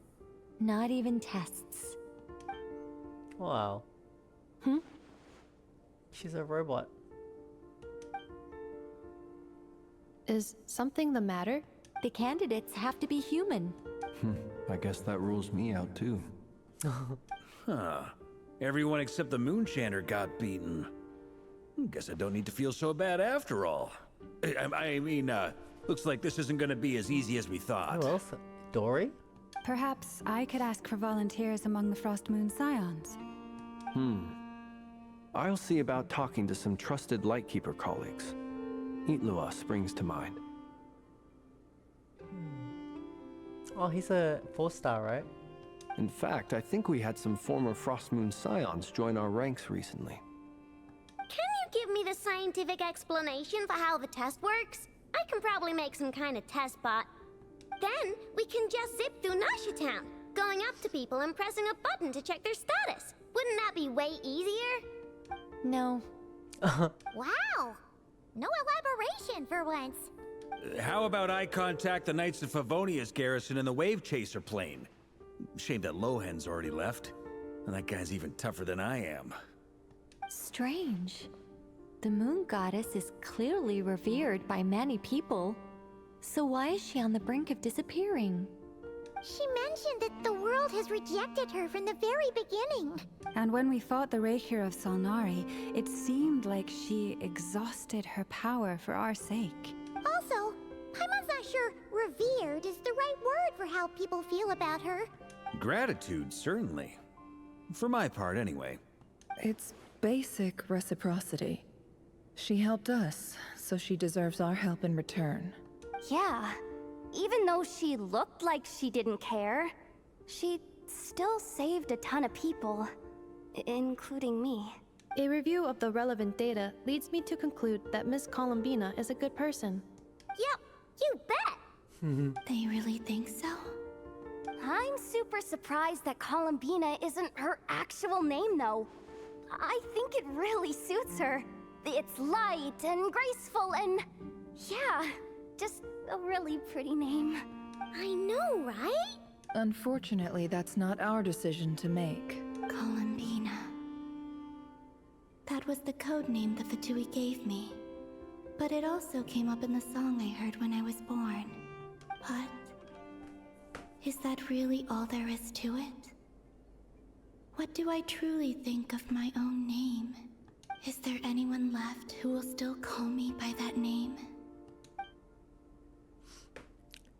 She's told me to pick whichever name took my fancy. Why did I pick Columbina? Maybe because I felt that she never wanted to become Kuta and be worshipped as a god. Moon Prayer Night is getting closer by the day. We're running out of time. We need to look for other candidates. Then allow me to try. Oh. Huh? What are you doing here? You contacted your friends via the Adventurers Guild. Sandrone has been keeping an eye out for something like that, so she informed me. Since I have the ability to accommodate a moon marrow, I should prove to be a suitable candidate. Arlecchino. When can we begin? I see. We can begin right away.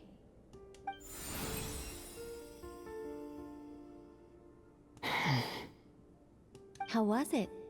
Did you feel any discomfort? Not at all.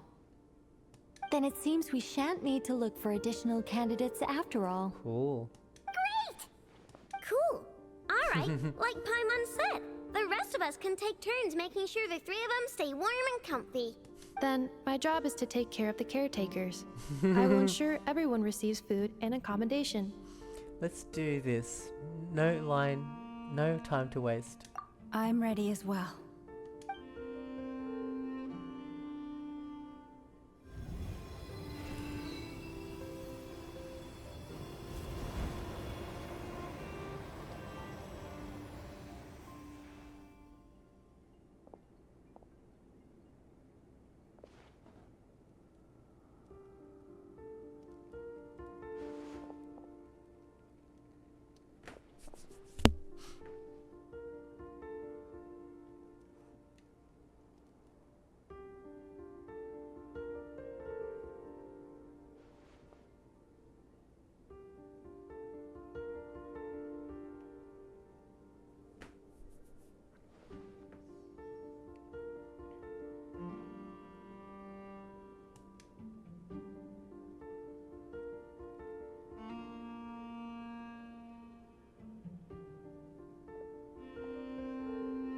The work is done.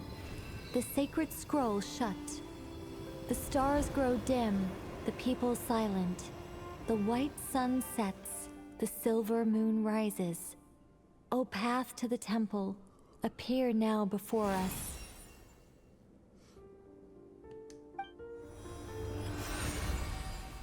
Wow! It really opened! So that's what all this is about. They've been trying to open this gate. With a calm mind, this proved not too arduous. Come, let us enter. Wait. It might be best to eat something first. Take care to chew properly and swallow slowly. It will give your body time to readjust to the digestion process. They will head in soon. They will need to enter this gate.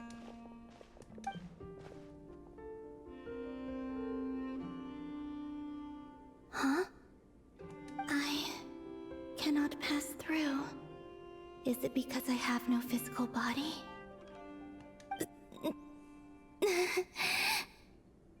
It has been 3 days. My strength is all but completely faded. Uh-oh. Can I really hold on until Moon Prayer Night?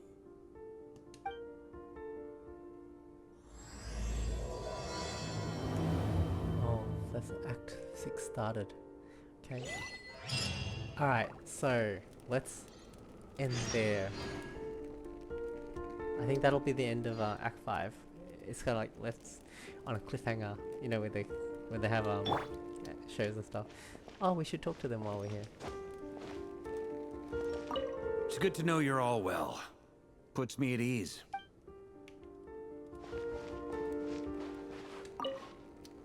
I have confirmed that you are all in good health. With that, my work is now complete. Congratulations are in order. Is that all there was? Cool, alright, I'm gonna end it here. That was cool, we did a lot. It was good. I'm glad we finished Act 5. So when we have just, is it 6 and 7? 6, 7. And then we finished the Archon quest, because I mainly wanted to finish them first before I do this event, because it looks like this event is winding up after the Archon quest. So I don't want to have any spoilers in that. So cool. Yeah, I enjoyed that. That's good. Yeah, helping Columbina. Very invested. Cool. I'll catch you guys later. It was cool to see Alice and Nicole in the story finally. Yes, they're really cool. Alright, I'll catch you guys later. Bye. Thanks for watching.